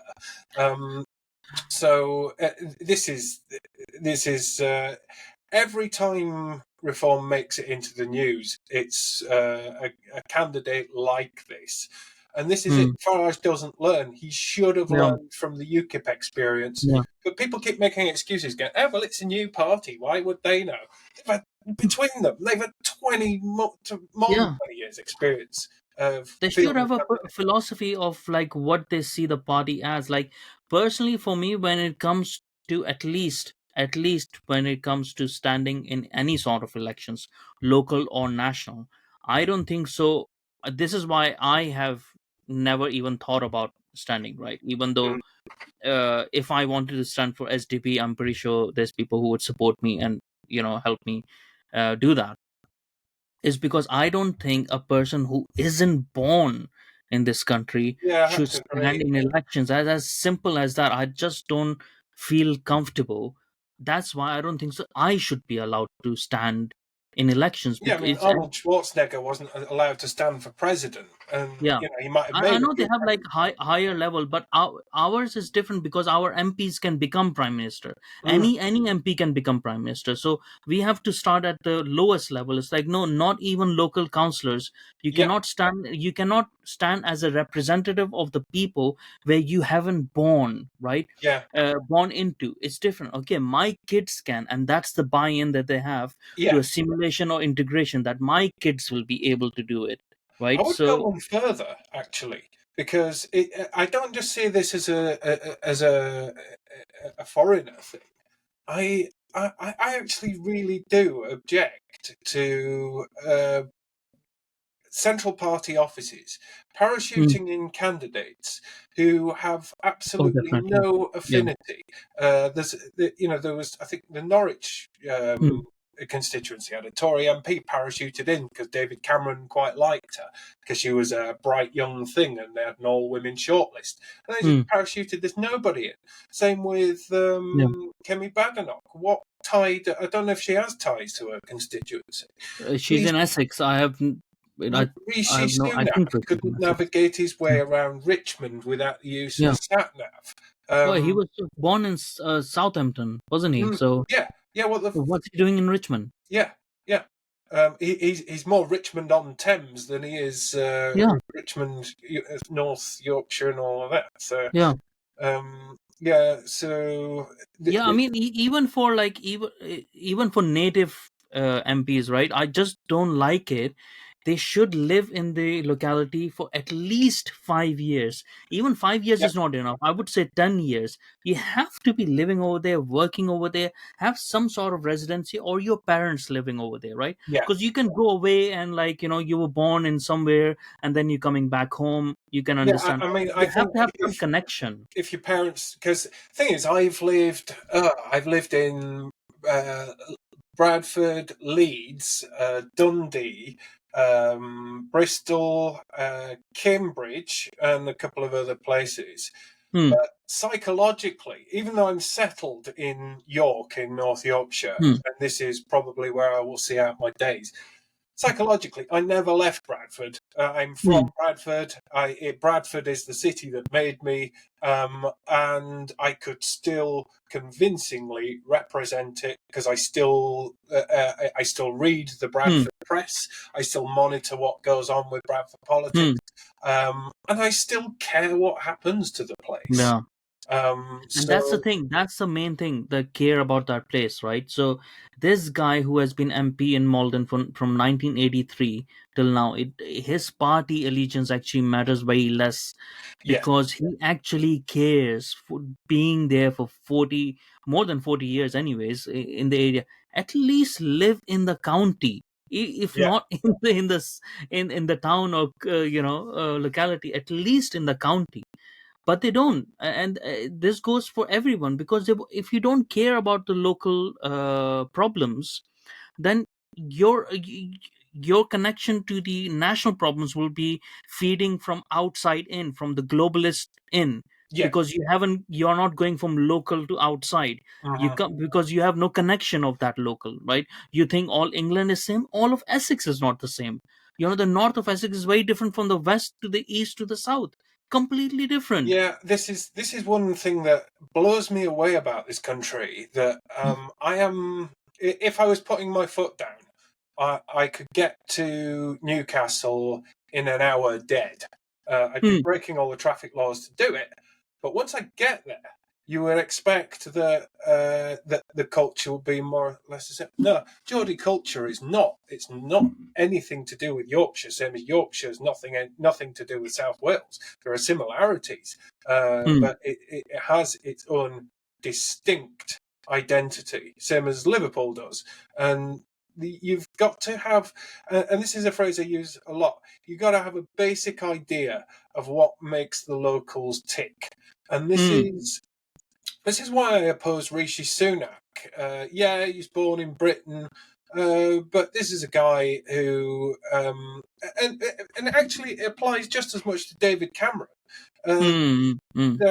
you get to a certain level of wealth where you are Hmm. not Good living point. in the same country as the rest of us. Hmm. You go to private school, you have no idea what it's like to grow up in an average British school. You have Hmm. no idea what it's like to go and do a paper round or have to go and work in McDonald's as a student. But beyond that, to be able to swan off to some tech company in California or to have been part of Oxford's 20-something political scene. It is an alien universe, same as Westminster is an alien universe. They are not of us. So I don't know how. Maybe in that way, him representing Richmond makes more sense than representing anywhere in Southampton. Well, You know, you know, um, because the rich people need their representatives as well. Don't indeed, they? but But he, it's a huge point, like, of not being connected to your locality. And like you were saying about that Muslim bloc votes and stuff like that, right? Even in Bradford or those areas, well, they know their locality, yeah, because they have colonized their locality, yeah, right? So they yeah, yeah. Mm. know their locality, right? So when I see it, and I hate it when one of their people is standing up to be MP, because I'm saying, like, well, there's nothing English about this guy, let alone British. There's nothing English about this person, about his mannerisms, about how they're doing politics. I've seen this in Pakistan. They're representing Pakistan because they're doing politics like Pakistanis do. Yeah, But what I forget is their locality is Pakistan. have It's not England. I don't think that the Pakistani Muslims understand our system of representative They democracy. don't care. One of the reasons they are ganging up on the Labour candidates is because you listen to them attack them and they say, we sent you to Westminster and you didn't do as you were told. Um, Hmm. and you're supposed to vote for this, you're supposed to vote for the ceasefire, you're supposed to do this, and you didn't do what you were told. That is not how Westminster representative democracy works. They are not delegates. It's not like a tribe sends its tribal representative to But do as that's the idea. That's the then idea of politics, though. yeah, Why I don't understand why are we expecting them to think any better? Look, what is their exposure to democracy only till after Britain came, and Britain didn't have a proper representative democracy even when they were yeah, yeah, 400 years in India, right? So that, but the traditions of democracy were there in Britain and developed within Britain, right? mm. It didn't develop in Pakistan. They don't have the concept of it. They only have the proper concept of it for 70, 75 or so years since Even then 1947, it's right? tribal, and Even it's then, all it is about tribal. it's all Yeah, about winner takes all. There's no yeah, concept of once I win, I represent everybody in my yeah, constituency. It's I represent my tribe and I work yeah. for my tribe. And you So you know what's worse as well is we didn't even get their best people, right? no, So the best people, these are the people that we got in England of Pakistan are the ones that would not integrate properly into the metropolitan cities of yeah, Pakistan itself. yeah, So when I was living in Karachi, right, and it changed even during my time, the people and how my parents used to say, like, Karachi was very open, Karachi was very, like, educated people used to live over there, and it was very liberal, very open, they used to even have bars and stuff. It didn't matter. Even when I was living over there, I barely saw anyone with shalwar kameez and like their traditional dress. If you were wearing it, you were either doing it fashionably, which I yeah. used to do sometimes, like just traditional fashion, just trying to like fit in, and it was just fun just to wear it, like, just a different dress. um but the people who were actually doing it weren't like seen anymore Yeah. as educated or like not city wise, Mhm. and that's within Pakistan, right? Well, We when you got see it people on the from streets of villages. Bradford, it is a deliberate decision to not integrate. It's saying, yeah, Yeah, we know what you wear. We don't care. This is what we wear. We yeah, don't want anything to do with you. yeah, yeah, That's the message that they're sending. And it's not just that. It's you go in places in Bradford, and they will be speaking a foreign language, hmm, conducting everyday business. And these are people that were born in Britain. They yeah, conduct their business in Britain in a foreign language, and you've now got Naz Shah developing her speeches and her electoral addresses in a foreign language. So yeah, me, as a Bradford boy, I could live in Bradford, but I would not have the first idea what the prospective parliamentary candidate was actually saying. yeah. This is This is it. absolutely absurd. I would understand if only way that it would be acceptable if Britain was still in charge of Pakistan, Yes. right?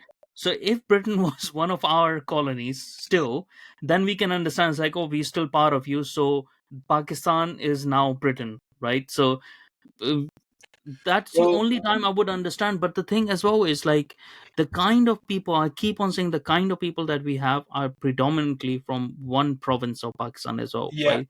It's not from all the other, because Pakistan is very ethnically diverse, like ethnically diverse, yeah, and that and the would languages are different. I don't understand actually the language of people in Bradford that much. Only when they speak Urdu I understand, but if they speak their local Punjabi, I have no yeah. idea what they're saying. Well, what it But was, the thing as well is, like, if I show you how much difference it is, right? In Pakistan, if someone wanted to marry their daughter in Karachi, right, and they were the Urdu speaking people of Karachi, and someone said, okay, yeah, we're like marrying someone, and oh, what do they do? Or they live in England. Where do they live? Or Bradford, how they say Bradford, yeah. uh, Instantly they were like, no way, mm, I'm not marrying my daughter, because I know where they're, like, what kind of yeah, people they are, right?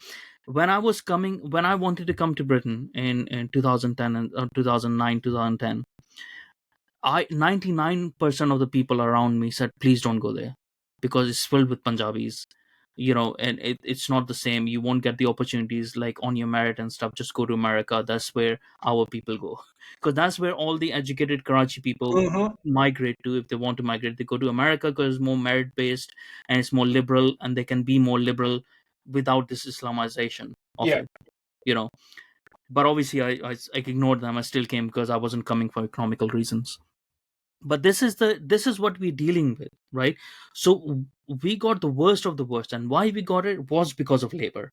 So, and labor is going to do more of this, because I see that they want to sort of replace the working class, the English working class, with a global working class Yes. that they can control better, because English working class is a thorn in everyone's Yeah. way, because they don't agree with things when they coalesce together, when they combine together, they can cause electoral damage, to parties, or like, the only reason why we got out of the lockdown hell was because of the working class people who had enough and Mm, started revolting against it, because the middle class people were like, yeah, this is fine, like, it's working for me. The upper class couldn't give a shit about mhm. anything. It was just the working class, and that's what they want to replace. Like, this is the people that we can't control, and I'm labor would do that. I'm not sure it's 100% deliberate. I don't Hmm. think that they It's a the matter of system, policy going around. Yeah. like I said, the immigration we're getting is symptomatic of a collapse of any system that might control it. Mm, mm, But you're just dealing with a Labour Party and an establishment in general that mm. doesn't actually see a problem with it. And Yeah, it's because they don't live with the consequences of it. that's a true thing. Yeah, they Your, don't. your people who work in the government departments, your seniors, they will commute out from St Albans, Hmm. Cambridge, as far out as Didcot, white areas, and they'll come into Mm, London on a daily basis. And what you see when you go into London, you see all of the races, and you genuinely do. In the centre of London, Leicester Square, Trafalgar Square, you see the entire world's people. And they're all just mm. mingling, going about their businesses as uh, people here on holiday, people Yeah, doing the business of government, all just getting on. And that's what these people think multiculturalism is. Happy people from all over the world coexisting, but it's not. it's Uh, carnival for them, isn't it? what multiculturalism is in London does not exist in Bradford. Hmm. It's, as you said, a Pakistani colony. But what you're actually seeing now is an influx of sub-Saharan Africans who are Mm, strung out on drugs in yeah, broad daylight, just milling around in the streets. And it won't be very long before even the Pakistanis think, "What the hell are these people doing there, and yeah, why?" because they're even a lower level than them in terms of cultural, development. Yeah, uh, I'm not basing that on ethnicity, anyways. It's based on the cultural development, right? So, if yeah, let's say if we got a lot more people from Singapore, we won't have this problem.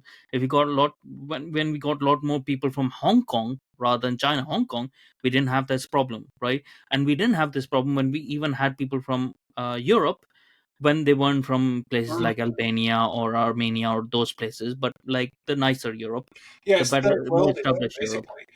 And this is the other problem with reform is that they are only talking about numbers in terms Hmm, of immigration. And so not even if culture. they Yeah. were intelligent enough to realize that the immigration we have is a symptom of collapsed systems of government, and if they had policies to address all of that, yeah, they could bring it right down, but it does not deal with the pockets of subliterate third world immigration Hmm, we've already got, that we've given British passports to.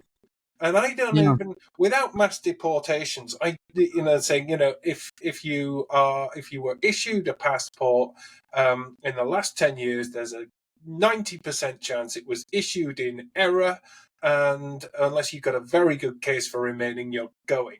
But this is going to have to be an extreme policy. But this is where people say, "Oh, well, you're an extremist," and it's like, "Well, no, I'm a moderate, but I'm a moderate who recognises that an extreme event that was done to Britain without our consent, i.e., bringing in millions of people who do not belong here, can't integrate." Don't even want to. These people have got to go. So this is going to be an extreme reaction to what was an extreme malfunction in public policy, and I don't know. I don't know what the alternative is. You might say that's an Yeah. extreme policy, but I mean, on What's the face the of it, obviously, the problem is on the face of it is so extreme that it will not have the national mandate to do it, right? Yeah, that's the And problem. and that's why it's on the fringe, right? Yeah, Because it captures people who it captures even someone like me into that as well, right? So, yeah, but even if I was talking out of my own best interest, even I would say like there is a need for it. I just don't know what it is yet. But also, I don't think so. I'm in a rush to find that out. I want to establish. I would like to establish policies, and I would like to establish what ways we can do to minimize it first. First, like stopping immigration completely, yeah, stopping immigration from certain countries, yeah. canceling family visas and stuff like that, stopping family visas, reducing international student immigration, a lot of those things, right? Deporting the obvious extremists, anyone who's in our prisons who has a dual nationality, deport, revoke the nationality. you know I want us to take all the necessary steps first so that we can whittle down the problem to as little as possible. I actually hit And upon that a way better we idea. can. Um, Hmm, uh, me being something of a aviation geek, you hmm, tend to notice that it's a particular kind of metropolitan liberal who hmm, can't, or a journalist who can't tell the difference between a Spitfire and a fighter jet. This is the level of inanity. So I'm thinking about introducing a national aircraft recognition test where you've got to be able to tell the difference between a Spitfire and a Hurricane and be able to tell at least two different marks of Spitfire apart. And if you fail the test, you get deported. And so that probably means 90% of foreigners, most of our politicians, most of the journalists, and most of academia. You just get rid of all the rubbish in one go. It's the magic ticket, I promise you. yeah. But but you know what I mean, like Yes, it's not a hard, it's not an easy question, but the thing is, like, if we try to find simple answers to this very complex question, we yes. might push it to fringes of the far right, which just want to divvy up this by ethnicity, and Well, then we don't even get to have the sensible conversation around it. Then one of the that's why I most don't want to push it there. one of the most effective remedies, I think, you have to go hard on welfare reform because if you did that Yes, first yes, yeah, and you tackled the issue of mm, dependency, uh, yeah, then people will just a lot of foreigners will just say, yeah. actually this is game changer. It doesn't Brexit work is for no me longer anymore. a viable Yeah, prospect because I can't live in an expensive country where I don't have the skills or the integration levels necessary to earn the kind of money to support my family. yeah. And they're going to Well, have to piss off but back. that's what I'm trying to say. It's like, let's get rid of all the obvious things first, Yeah. like those things, and then whittle the problem down to, like, okay, a lot of people have already voluntarily left because it doesn't work for them anymore. A lot of people who were actually obvious extremists, we have got rid of them. The future inflow, we have stopped over there. Now we have isolated the problem, and the problem Yes. has actually become smaller. So let's see if there is even a need now to do anything. Has it resolved itself? Or how do we make sure that it doesn't become a problem again in the future and safeguard? Can we, the niche that we have isolated now, can this, how much of it can be assimilated and how much of it we need to.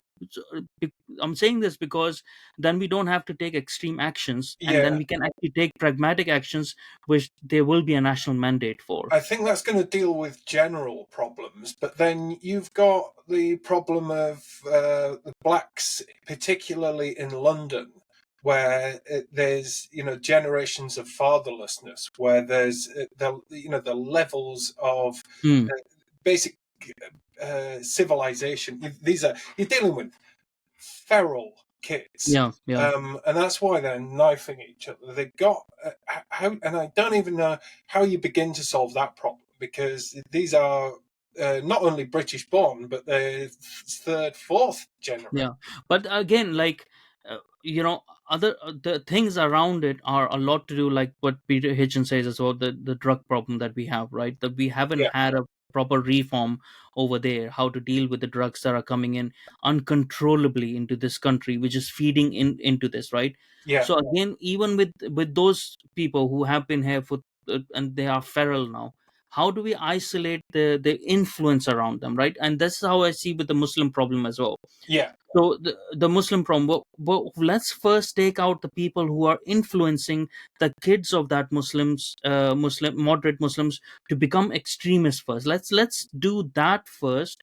And I think so with the knife problem and with the drug problem, I think so we need to do that first, so that the problem becomes smaller and easier to deal yeah. with. We still have to deal with the problem. We can't just leave it, because when we leave it, it will grow again in the next generation. Mhm. But it just makes it so much easier to deal with, because the other alternative we have is the proper the hardcore ethno-nationalist route. Anyone who's not white, get rid of them. It I won't don't get think to that that. works. It won't get to that, and the reason I believe that is because Britain will be, unless we take these measures, I Hmm. think public order will deteriorate. That we won't call it a civil war, but we will be in a curious Yeah. state that Yeah. is analogous to civil Yeah. war, and it won't be whites versus the No, it foreign. will be very different pockets between It'll- different yeah, pockets. and it Yeah. will, and the politics of it will vary from city to city, Yeah. It'll and be it very will horrible. completely lose control. And at that point, you're looking at a Yugoslav style civil Hmm. war where basically we start filling mass graves, which is where Yeah. nobody wants to be. But this will be the ultimate price if we do not start affecting policies this is now. this is the thing. Yeah. And This when I is, speak yeah, against it, people say to me, like, I get a lot of this hate from ethno nationalists for obvious reasons anyways. But classes. exactly, stupid glasses. But it's because they think I'm saying this to save my own skin, so to speak, right? It's like, no, I'm saying this because I do not want the soul of Britain completely destroyed, because you are offering such simplistic ideas, those Yeah, ethno-nationalists. It's like you do not understand what will happen and what happens in the process of it. It's not as simple as you think. These are nerds. Most of them are like, yeah, internet nerds that think like they're the form of governance is playing warfare on computer or something. Like, you can just take these people out, they're playing some sort of civilizational sims or something like that, and they can solve these problems like that, and they will be detached from the consequences of the words that they're speaking. yeah, They don't understand what will do to the core. The core of the English is not revolutionary. yeah, It's and it will completely destroy it. The core of the English, as I understand it, and I might be wrong because I'm not born over here, as I understand it, is being at a fair, right? uh, Sitting somewhere with someone who's tinkering with, like, some old train or something like that, mm, and they have a very niche idea of what that train is. They have a very specific thing about it. They're not doing it for the money, they're doing it for the hobby, yes, right? And you having a conversation with them about that is a very English idea of what English yes, is being left alone, and having peculiar conversations with each other, and having, this humor between each other, which is very very understood by everyone, but not bothering, like, not crossing certain lines. Everyone mm, knows what the lines of conversations are, where you don't go overboard, where you don't overstay your welcome. It's very understood yeah, what what what your roles are. They're very specific. But at the end of the day, like, agree to disagree sort of a thing. That's the way English thing, mm, because they don't want further confrontations. Like, okay, we don't agree with it, but let's just leave it, like, and that's the way Christian things as well, which are very embedded Christian ideas within the English psyche. That Christian ideology will be completely destroyed, even though it might not be practicing Christianity. Doesn't matter. There's a yes, lot of good parts of it. If you start hating people for who they are, like, or taking aggressive actions against each other, like, within ethno-nationalism, I think it would destroy that Christian yeah, heritage as well, and yeah, that will destroy the soul of the country. hmm, That's what I see it as. Like, that's what I'm scared of. It's like the English of the old world English, right? This is one of the nations that is the most beautiful in the entire world. The culture is the most supreme in the entire world, where you could be peaceful yet revolutionary in your ideas, where you can make revolutionary ideas in your shed, right? This is that country, where the best engine will be developed in someone's shed, you know that that sort of a thing that will be lost. Mm. And I'm really scared about it. It's like a world without Britain, that kind of Britain, with that kind of British, that kind of Scottish, that kind of Welsh, and that kind of Northern Irish. A world without them will be a very dark place, because I Yeah, do not want an American world. you clearly recognise that our survival is your survival, Mm, and that's the key to it. Unless there is a core that makes up Britain as a culture and as an ethnicity, mm, um, it will cease to be Britain. It just becomes Airstrip One, mm, a neoliberal grazing strip where anybody can turn up, anyone can stand for yeah. being prime minister. You could get off the boat from Kurdistan and become prime minister through an accident of numbers because Mm, the politics is degraded to such an extent that the white people no longer even bother to participate in their own politics. And what are we then? We're just there is no culture, and there's no political expression of that culture internationally mm, either. So this is becoming an emergency, and this is yeah. why you're a lot of my strategizing. People are saying we don't have time to build a movement because this is getting so bad that we need to be ready to win by 2029. And I'm just saying, well, reform isn't going to win. That's not going Yeah. to be the movement that does it. But if we don't build a movement, then we get to the point where Farage clears off, reform evaporates, and then we're back here again with an urgent deadline, but no movement to express our ideas. So this is why we've got to start building now, building Yeah. locally on the basis of a philosophy. Because let's even say we descend into civil war and we destroy each other, you know and after that 50 20 50 year period, or it will be shorter because the technologies are better. Mm. Let's say after that 10 years of civil war, civil unrest, and destruction, what will take over if we build a movement now? At least after that 10 years of Yeah. disruption and stuff, something can take over that will make it better. Mhm. Or after that 10 years, you will have even more horrible 100 years, because and Britain will cease to exist, right? So this is a problem. So Yep. yes, it's an emergency problem, but we're not going to solve it through populism. This is why I believe more in SDP than anyone else, because they have started earlier. They have a name recognition. They have an intellectual base. They have a political philosophy, and they are filled with people like I described. Those people Yeah. in the fair, tinkering with their trains and stuff. They're filled with those old world people who do Everyone old world politics. Everyone I talk to about the SDP says, "Oh well, they don't have a leader like Nigel Farage," and I'm like, "Well, good, Doesn't need because it, yeah. what you want is, for the time being, someone working diligently in the background, Mm, building carefully, gaining confidence of opinion formers and decent people." And one of the things you find about a lot of reform people is that you might agree with them, but there's a certain belligerence to it, and yeah. there's also a certain Cutthroat business arrogance. nature, There's we are going to win, and for Yeah. Nigel Farage, our man, there's a fanaticism to it, and fanaticism turns decent people into quite nasty, reactionary, Yeah. uh, darkly motivated people, Mm, and I don't trust what I'm seeing. Whereas everyone I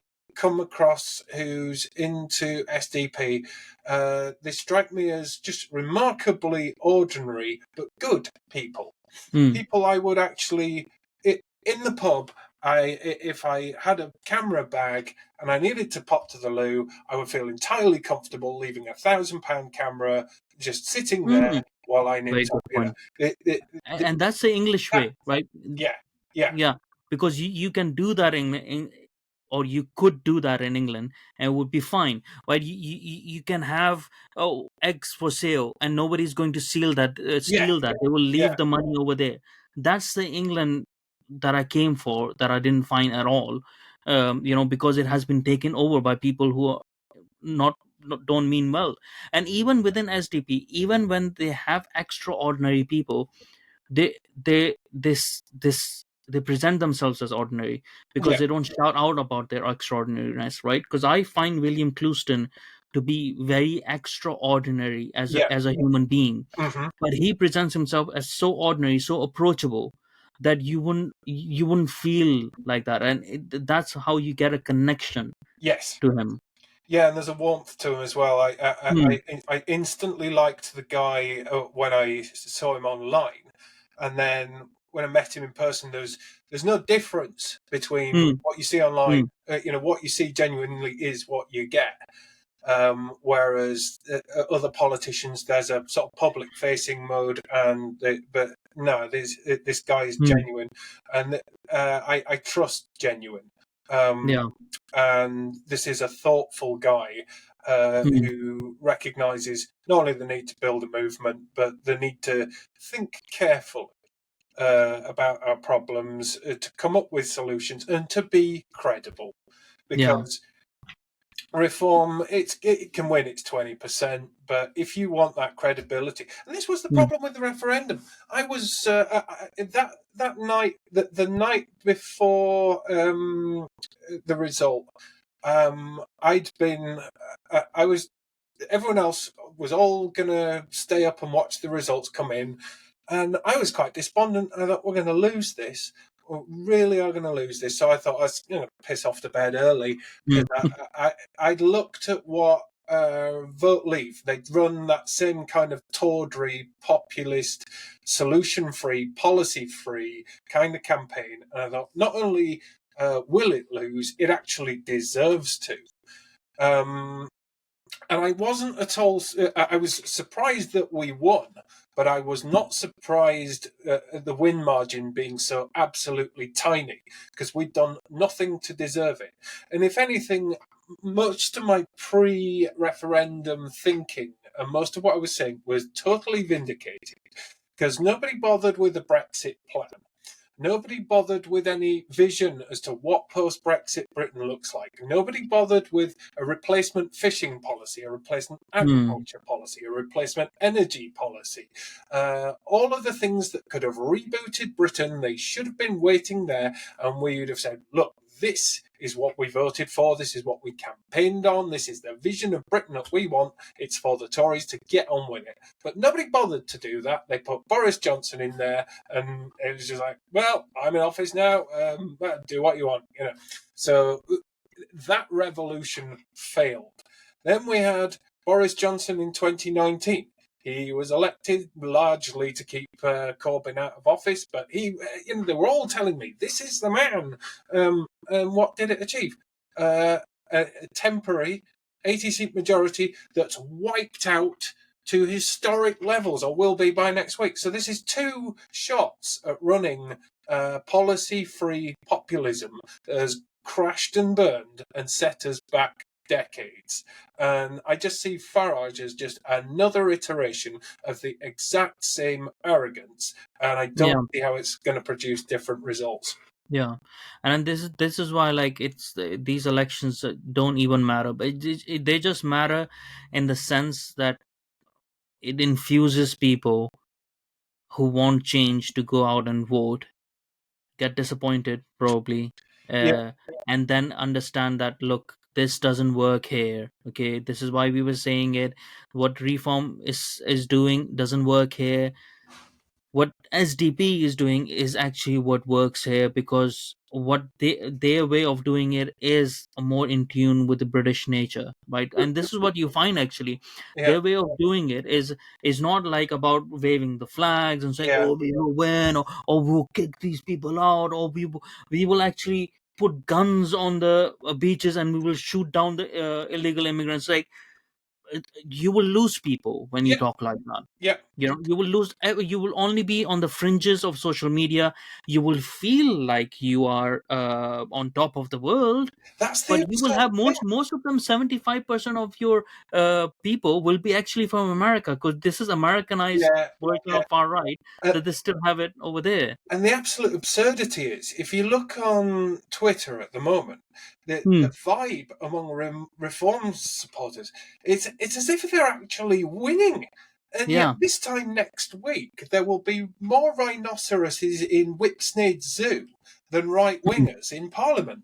This is not winning. And Yeah. people keep coming to me and say, well, people have got to go through this process and learn and see it for themselves. But I'm like, but this is the third time. Why do we have to go through this process to learn again? And if we We just didn't have learn the to. first two times, why? It doesn't seem like we're going to learn this time either. So I just don't have that sense of hope from this, Yeah. because they will head into this following the Pied Piper of Clacton, to end Hmm. up in exactly the same mess. And will they learn anything? No. Will they build anything? No. They will wait around for yet another bored millionaire who wants politics as a hobby, and they'll set up something. And in Yeah. Great George Street, they'll have a big press release and Hmm. a big press conference. Maybe Matt Goodwin will be there. Maybe Dominic Cummings will be there, and they'll be like, "We're going to do this, and we've got Yeah. donors, and we've got that Muslim chap that came into Yeah. reform. We've got all the superstars, and Hmm. they'll all pile in, Yeah. and we'll just do exactly the same again. Big internet hype, Hmm. big poll leads, and then nobody will be surprised Yeah. except for me and you when it turns out Yeah. like two MPs. It's That's why I don't want, like, because I know this is wasted anyways, right? Like this year's elections, I just don't want 2029 to be wasted as well, which is why I would prefer people like Matt Goodwin and stuff to be brought into SDP. yeah, Or like, I want the intellectual base. Doesn't matter if we completely agree or disagree with these people, but intellectual base that has influence, right? That has populism, but not unearned populism, yes, right? yeah. A populism which has some depth into it. So populism that, like, speaks of some experience, some proper analysis and stuff. We need those people, and when we have them in SDP, and when people actually start finding out about SDP after their disappointments, I think so. This will be a force to reckon in the next 10 or 15 years. I think so. I think what has to be done, because I don't see voting for SDP this time as a waste, because it helps, No, gives them the yeah, confidence to keep building. And hmm, I think they, by 2029, they need to be able to put up at least 400 candidates to say we are a hmm, national party and we're going somewhere. So yeah, that should be the aim, and I'm quite sure it is. hmm, So that will be halfway point to putting a full ticket, and I think hmm, possibly the following one they could start scoring seats. But the lesson that needs to be learned here, because a lot of people are saying. That instead we'll just join the Tories, we'll do the entryism thing, and we'll take over the Tories and make that a right-wing party. But if you join, you find that the local Conservative organisation association no longer exists. Chances are it's run from a neighbouring constituency, or it's run from CCHQ. There's no local activism to get hmm, involved in. If you turn up to the meeting, you'll be sitting on your own, with the party chairman. So you can't organise a coup by deselecting MPs. The party itself is trying to rig it so that party members can't choose the leader. There's nothing actually there. The roots, the tree is still there, but the roots are dead. And that's hmm, why the storm will blow the tree away. Well, the lesson is there, that the roots are what keeps you firm. So hmm, you can weather a storm of a bad election, but if your roots are still firm and you keep nurturing it, you can grow back. But the yeah. Tories probably they will struggle to grow back from this. But anything less than a stellar performance from Reform means that it will suffer the same, if not this election, then next. Why? There's no roots. And we actually have the roots with SDP. We just need to nurture it, and hopefully this is how we do it, by more and more influential people joining SDP rather than smaller parties like UKIP or whatever, Well, which you will could, never, because UKIP, like, Nick is a friend, right? So yeah, I might disagree with him, but I like him as a person. He's a very good friend. Like, I consider him as a friend and stuff. But the problem is they have the baggage of the name. They yeah, cannot get rid of that name. yeah. They It's just can't. whether Like, it's it's forever Yeah, it's tied. forever tainted. Yeah, It's forever tied to Nigel Farage. yeah, The one thing yeah. that they've got is they've still got a lot of the original infrastructure, a lot of Mm, good, mm. experienced campaigners. They've And Nick loves Yeah, local democracy and like campaigning all the time. So but they've also got their yeah. legacy social media following, which is pretty Mm, damn huge. You can't even mm, buy that yeah. because a lot of it's authentic. So I rejoined UKIP about 3 years ago, thinking Mm, maybe it could be run as an academic exercise to try and mm, influence reform. And to a point, it worked because I set them on beating up reform on their pretty piss poor net zero and energy policies. They mm, were still talking about renewable energy policy that was quite similar mm, to Labour's Great British Energy. So that was quietly dropped because of UKIP. So it still has a function, but it only has a function insofar as reform was going to adapt and evolve. But it's a dead end. So if there's no mm, point in reform existing, there's no point in UKIP existing. And so the reason people keep it going is they don't want to let go of that social media exposure. They don't want to let go of an established brand. But ultimately, what use is it? It's preaching to the converted. It's not going to win anybody over. It will never be that household name in mm, politics ever again. Whereas SDP is at the beginning of something. It is yeah. growing. And not only that, because of what it is, it can grow beyond that 20%. It can Yeah. get your Mexborough, Doncaster, Rotherham, Mm, old socialist white working class, just same as it can get conservatives from yeah. the Tory shires like me. It's Mm, going somewhere. It's got yeah. potential. I mean, probably UKIP can do what a Workers' Party have done in an era of disturbance, in an era of chaos, that they could get some MPs in, but in a brief period, like in a short term period. It's not a long term solution, and it might be fine. It might be fine for them to keep on going so that they can get that short term goals and stuff. But in the long term, in the long term, there is no other party that would be socially conservative apart from SDP that actually is thinking long term, right? Mhm. Because everyone want the thing as well is it's not just that they will achieve something long term. It's actually they are all thinking long term. They are there for a generational Yeah. fight. They don't want it everything now. Mhm. They want to establish themselves, and they're thinking of the legacy of years and years and years on, One of right? And that's a very different mindset. That's a very Mhm. long term mindset. I don't think so there's nothing on the left as well, Yeah, it takes as and this long is as it where they takes. win. Yeah. But one of the I have to give a shout out to New Culture Forum actually because Mm, yeah. I've met Peter Whittle.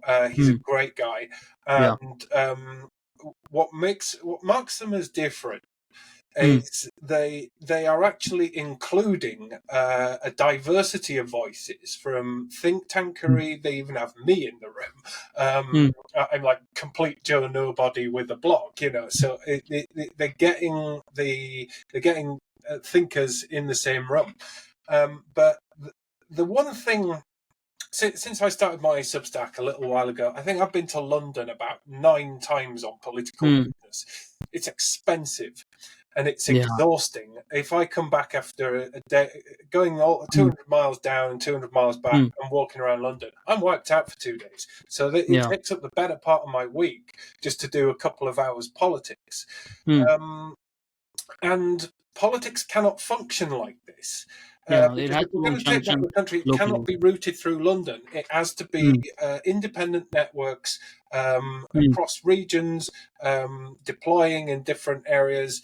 And so you got to build, social media is one thing, but social networking in the real world is absolutely paramount. mm, And New Culture Forum's local effort, they put on a meeting last week in Newcastle. I was there. mm, Uh, Ironically, I went along because I was a little worried that, like the early UKIP meetings, it would be under-attended, but actually there was Mm. about 40 people there, Yeah. at least 40 people there, so it did well. So that was a pub in the centre of Newcastle, and so we need one in York, we need one in Chester, we need one in Carlisle. Yeah. We need to get So all the I think so. interested parties. There's Uh, like 10 or 14 at the moment or something. Because I went to the London one, but I know there's one in Southend. That's where they started, in Southend in Essex. yeah, And there's one in Norwich, and stuff like that. Because when I went, I met Peter, I met Rafe, and all of them. At that time, Amy Gallagher was about. yeah, It was pre-mayoral elections as well, so I met her as well. Um, and it was full, it was jam packed, there was a lot of people there, and they are growing that sense. I think Stephen Ballo, who is standing for SDP. yes, I met He, him. Lovely guy. yeah, Yeah, he was the one helping with the networking and mhm, locals and events and stuff like that. So they have seen this, and because obviously Peter knows, like Peter has been there for a very long time, he understands this side of politics. you know I think so. There's hope with with things like that, which is yeah. sort of like new media organizations, but which are actually geared towards getting something. And Because they're not he's not political. interested. Peter is not interested in just self promotion of New Culture Forum, or Yeah. just he's actually invested into the country. It's very different. Mhm. So like I see, like trigonometry. I really like trigonometry. I like Konstantin Kisin. Because of the style of the interviews that they do, they make it easier for everyone who is not even in policy and Yeah. stuff to understand certain things and stuff, and they're growing exponentially and stuff like that. So hopefully, like, even the ones that are don't, even lotus eaters and stuff like that, I like what they're doing on the side of history, and like, Yes. So long as you understand what they do is yeah. propaganda, not analysis. And I'm not Yeah, saying yeah, that's a bad yeah. thing. On There the are side of guys for it. politics, yeah, I don't actually consume their things Mm. on the side of politics. I'm more consuming on the side of the history, and like, Yeah. the stuff that they have over there. I like that material over there. And we got even got to CTV or Mayor to see, he's starting that, like, because we have these, a lot of these new media organization companies that are starting up. I think so that is needed. What Lawrence Fox is doing as well with Reclaim Media, I think so that's important as well. Of how it grows, it just gives people different avenues. I don't uh, quite understand Lawrence Fox actually because I don't. I think so, a long time ago, I think so, he actually said, like, the solution is not political, it's Yeah. cultural. He wants to invest in the cultural So is change he of it. I going through agree a with him on party? that. I think so, because it's a registered party. He doesn't seem to have interest in the party Yeah. itself, right? And Reclaim will never reclaim any of the seats, Yeah. right? It's Apart from like a self local, starter. it can only be a protest party, so it can only stand up and be on the ballot of few candidates who can voice certain opinions and stuff. But I think so he's more interested in the media side of things, and I think so he's more capable of making an impact over there, because he's a media guy. He understands Yeah. what people like in terms of media, and what he's producing with Reclaim Media, the quality of his is the best out of any new media. The quality, as in the camera quality, the way that they do the shots, the way that they do the edits, Yeah. I think it's the the same quality is. Nick Dixon's podcast interviews. I think that he's definitely doing. He's producing a lot of content for a lot Hmm, of people, and he is seriously good at it. I think it's yeah, Alex McCorran, is it? I think so. I think so. But you can see, like, he understands that part of media, the arts, right? Because Yeah. he's an artist, right? He understands arts. So I think so. Eventually, I want people in this field to understand what they're actually good at, rather than everyone commentating, doing social or political commentary, and just doing propaganda and stuff like that. Understand what is your niche, and be good at that niche more, Yes. right? So NCF's niche is actually very much research based, very much think tank, right? And they can actually, and they have already developed that, they can build on it more and more and more, and connect that to the people, right? Trigonometry is actually niche, I think so, is into debating. It's actually creating that spaces of debating and stuff, and getting people together, like Unheard do as well. Yeah. Unheard, and you know, I still see that as above the line. It's trigonometry is very establishment. yeah.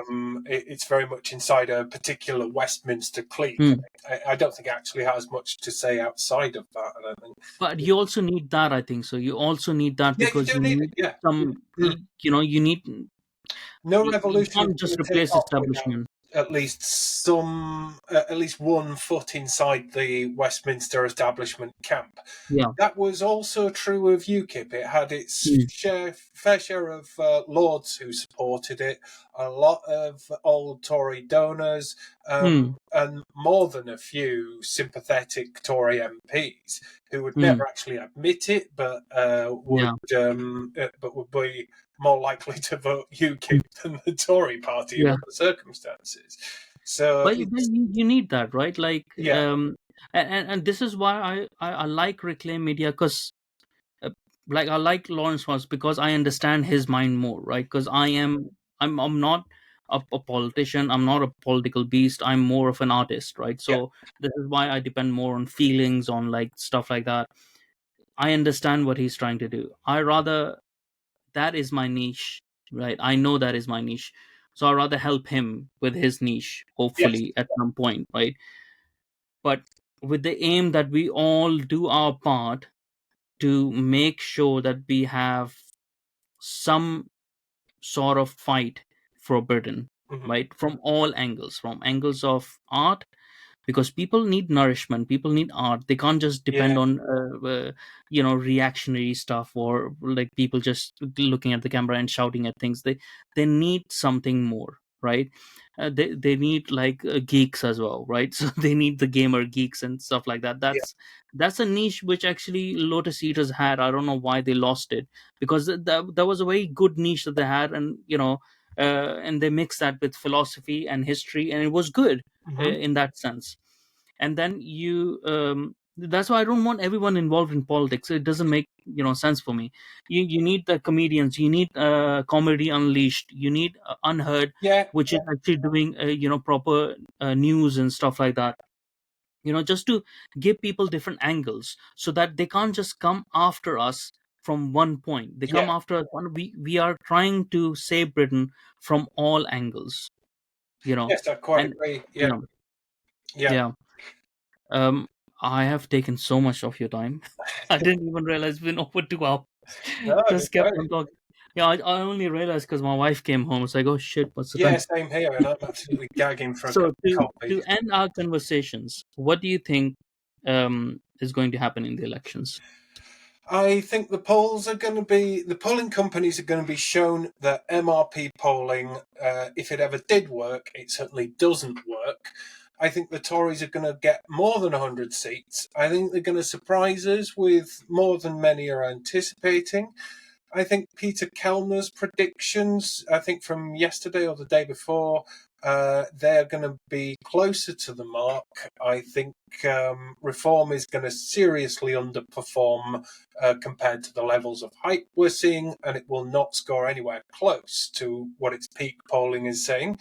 I think the Lib Dems are going to do better than anybody anticipates, but nobody will actually care whether they do or Hmm. don't. And Labour will fail to win the monster majority that people are expecting. It will be large, but it won't be the hundreds of seats because they're not ready, they're not popular enough, they're not good enough. I just don't buy it. So I very much go with my gut instinct over it's an informed gut instinct, but I will take that over YouGov polling any day of the Hmm. week. And I think by next week it's going to be a very different conversation because Hmm. yeah, regardless of whether reform performs or not, it's still gonna. I think it's gonna. Millions of people are going to vote for it. No Hmm. question about it. And that will be its one single use as a register that there are a very large number of people who are disenfranchised and without a voice, without representation meaningfully in Parliament. So the conversation is going to change, but everything is in flux this year. I don't see this as being the pivotal one. Yeah. Europe is leaning to the right. Ireland is flirting with the far right, and we may even see a nascent Irexit movement. America falls to Trump. Outside influences are going to have a profound effect on British politics. In some ways, Labour will move more towards the right, and in other ways, far, far to the left. It's going to be unreadable, unpredictable, and well, at least it's going to be interesting. So okay, that was very interesting. I'll tell you now what I think, and I'll change my prediction as I had before, because my prediction before when I gave was before Farage came back, right after he said he's never coming back, whatever it might be. But I think so. People think that British in Britain people want change, right? Uh, but I try telling them like most of the Britain is liberal, and we can gauge that not by because people are saying like Reform Party has 20%, right? Yeah, Oh my God, they're raising 20%. It's like who has the 80%, right? That's your majority, yeah, right? The majority of the people are that 80% majority, yeah. or even if they have 15, they're 80-85% of the people. Mhm. They do not want the politics of reform, right? Yes, They are the English are and the British are very liberal in that sense. They would rather go along with Labour than go with reform on many things, right? So unless you change that, unless you have a cultural revolution in that sense, you will not change the politics, which reform had not done. They thought going on Talk TV and going on GB News would do that, but GB News does not capture the whole of the yes, a very population. They just small echo yeah, they chamber. just go in the echo chamber. I think so reform might actually get 8 to 10 seats. I'm Mm. being very, very generous, right? But it won't matter. They will get 8 to 10 seats. I think so. Liberal Democrats will get the most seats that they've got in the last 40 years or something.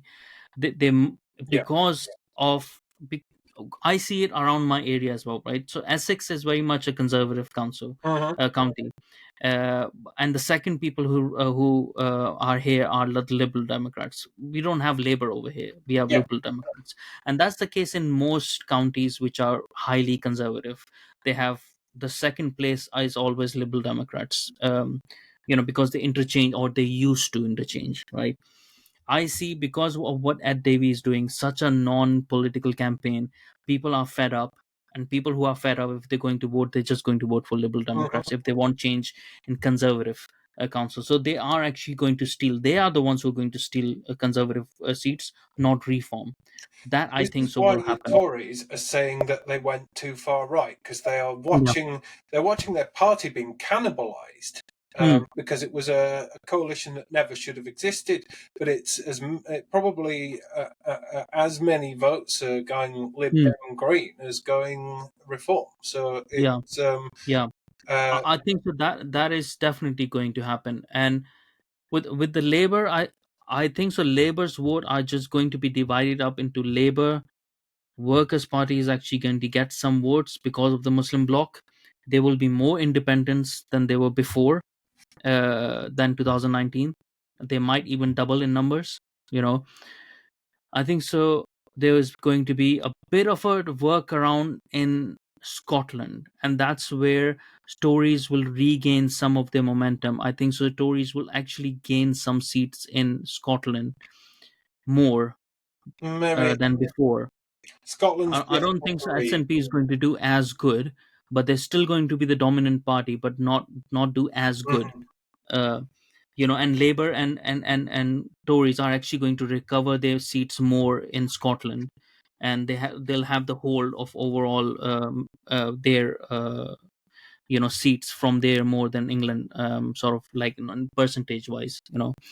They might make more gains over there. But I think so. The Labour they will have a majority, but like a peaking majority, a little bit, Mm. and they'll be divided so much that whatever they come up with, it will be nothing will get done in the next 5 years, right? Nothing major will get done, not because someone doesn't have them. Nobody will agree. Even their own people won't agree that much, and it will get fracturized more and more and more. Now, in these five times, in this sorry, in these 5 years, if we don't have a proper movement for a proper socially conservative party, then we are in trouble, I completely because then agree. labor will reign for the next 10 or 15 years, you know and their election is also 2029, because not because they are going to be better, because everyone else would be so nobody would know what they're doing, and that's where they get in. But I think so this one, we're looking at 5 years of nothing major happening, and this is a problem as well, because if under labor nothing major happens, then people are like, well, who are you scared about? Hmm. Everything is fine. that Uh, that is a worry for me as well. But I think so that's my prediction is, conservatives are going to be in opposition, 150 seats, 180 seats at most, I think so. yeah, Labor is going to be in majority, but not that majority, and reform might have 10 seats, who will push Tories a lot on certain topics. They'll just make themselves a nuisance, but that's just a 5 year thing, and yeah. they'll fizzle out. They'll fizzle out. They'll go into the Tory party, apart from Farage, who will just walk out. Hmm. Um, and yeah, but I'm predicting one seat for SDP. Yeah, That's just me well, being very hopeful. One seat for SDP. never hurts to have a little optimism, I Yeah, guess. This is Pete North saying that, so yeah, yeah, yeah. So yeah, I think so. We should end it now because it's almost 2.5 hours. sure thing. Yeah. Yeah, Well, as ever, it's been an absolute pleasure to talk to yeah. you, and Always, we'll hope to always. chat again soon. Yeah. Thank you so much for coming on, and everyone, thank you so much for watching. If you're still watching till now, and yeah, have a good day. See you later. Cheers. Bye.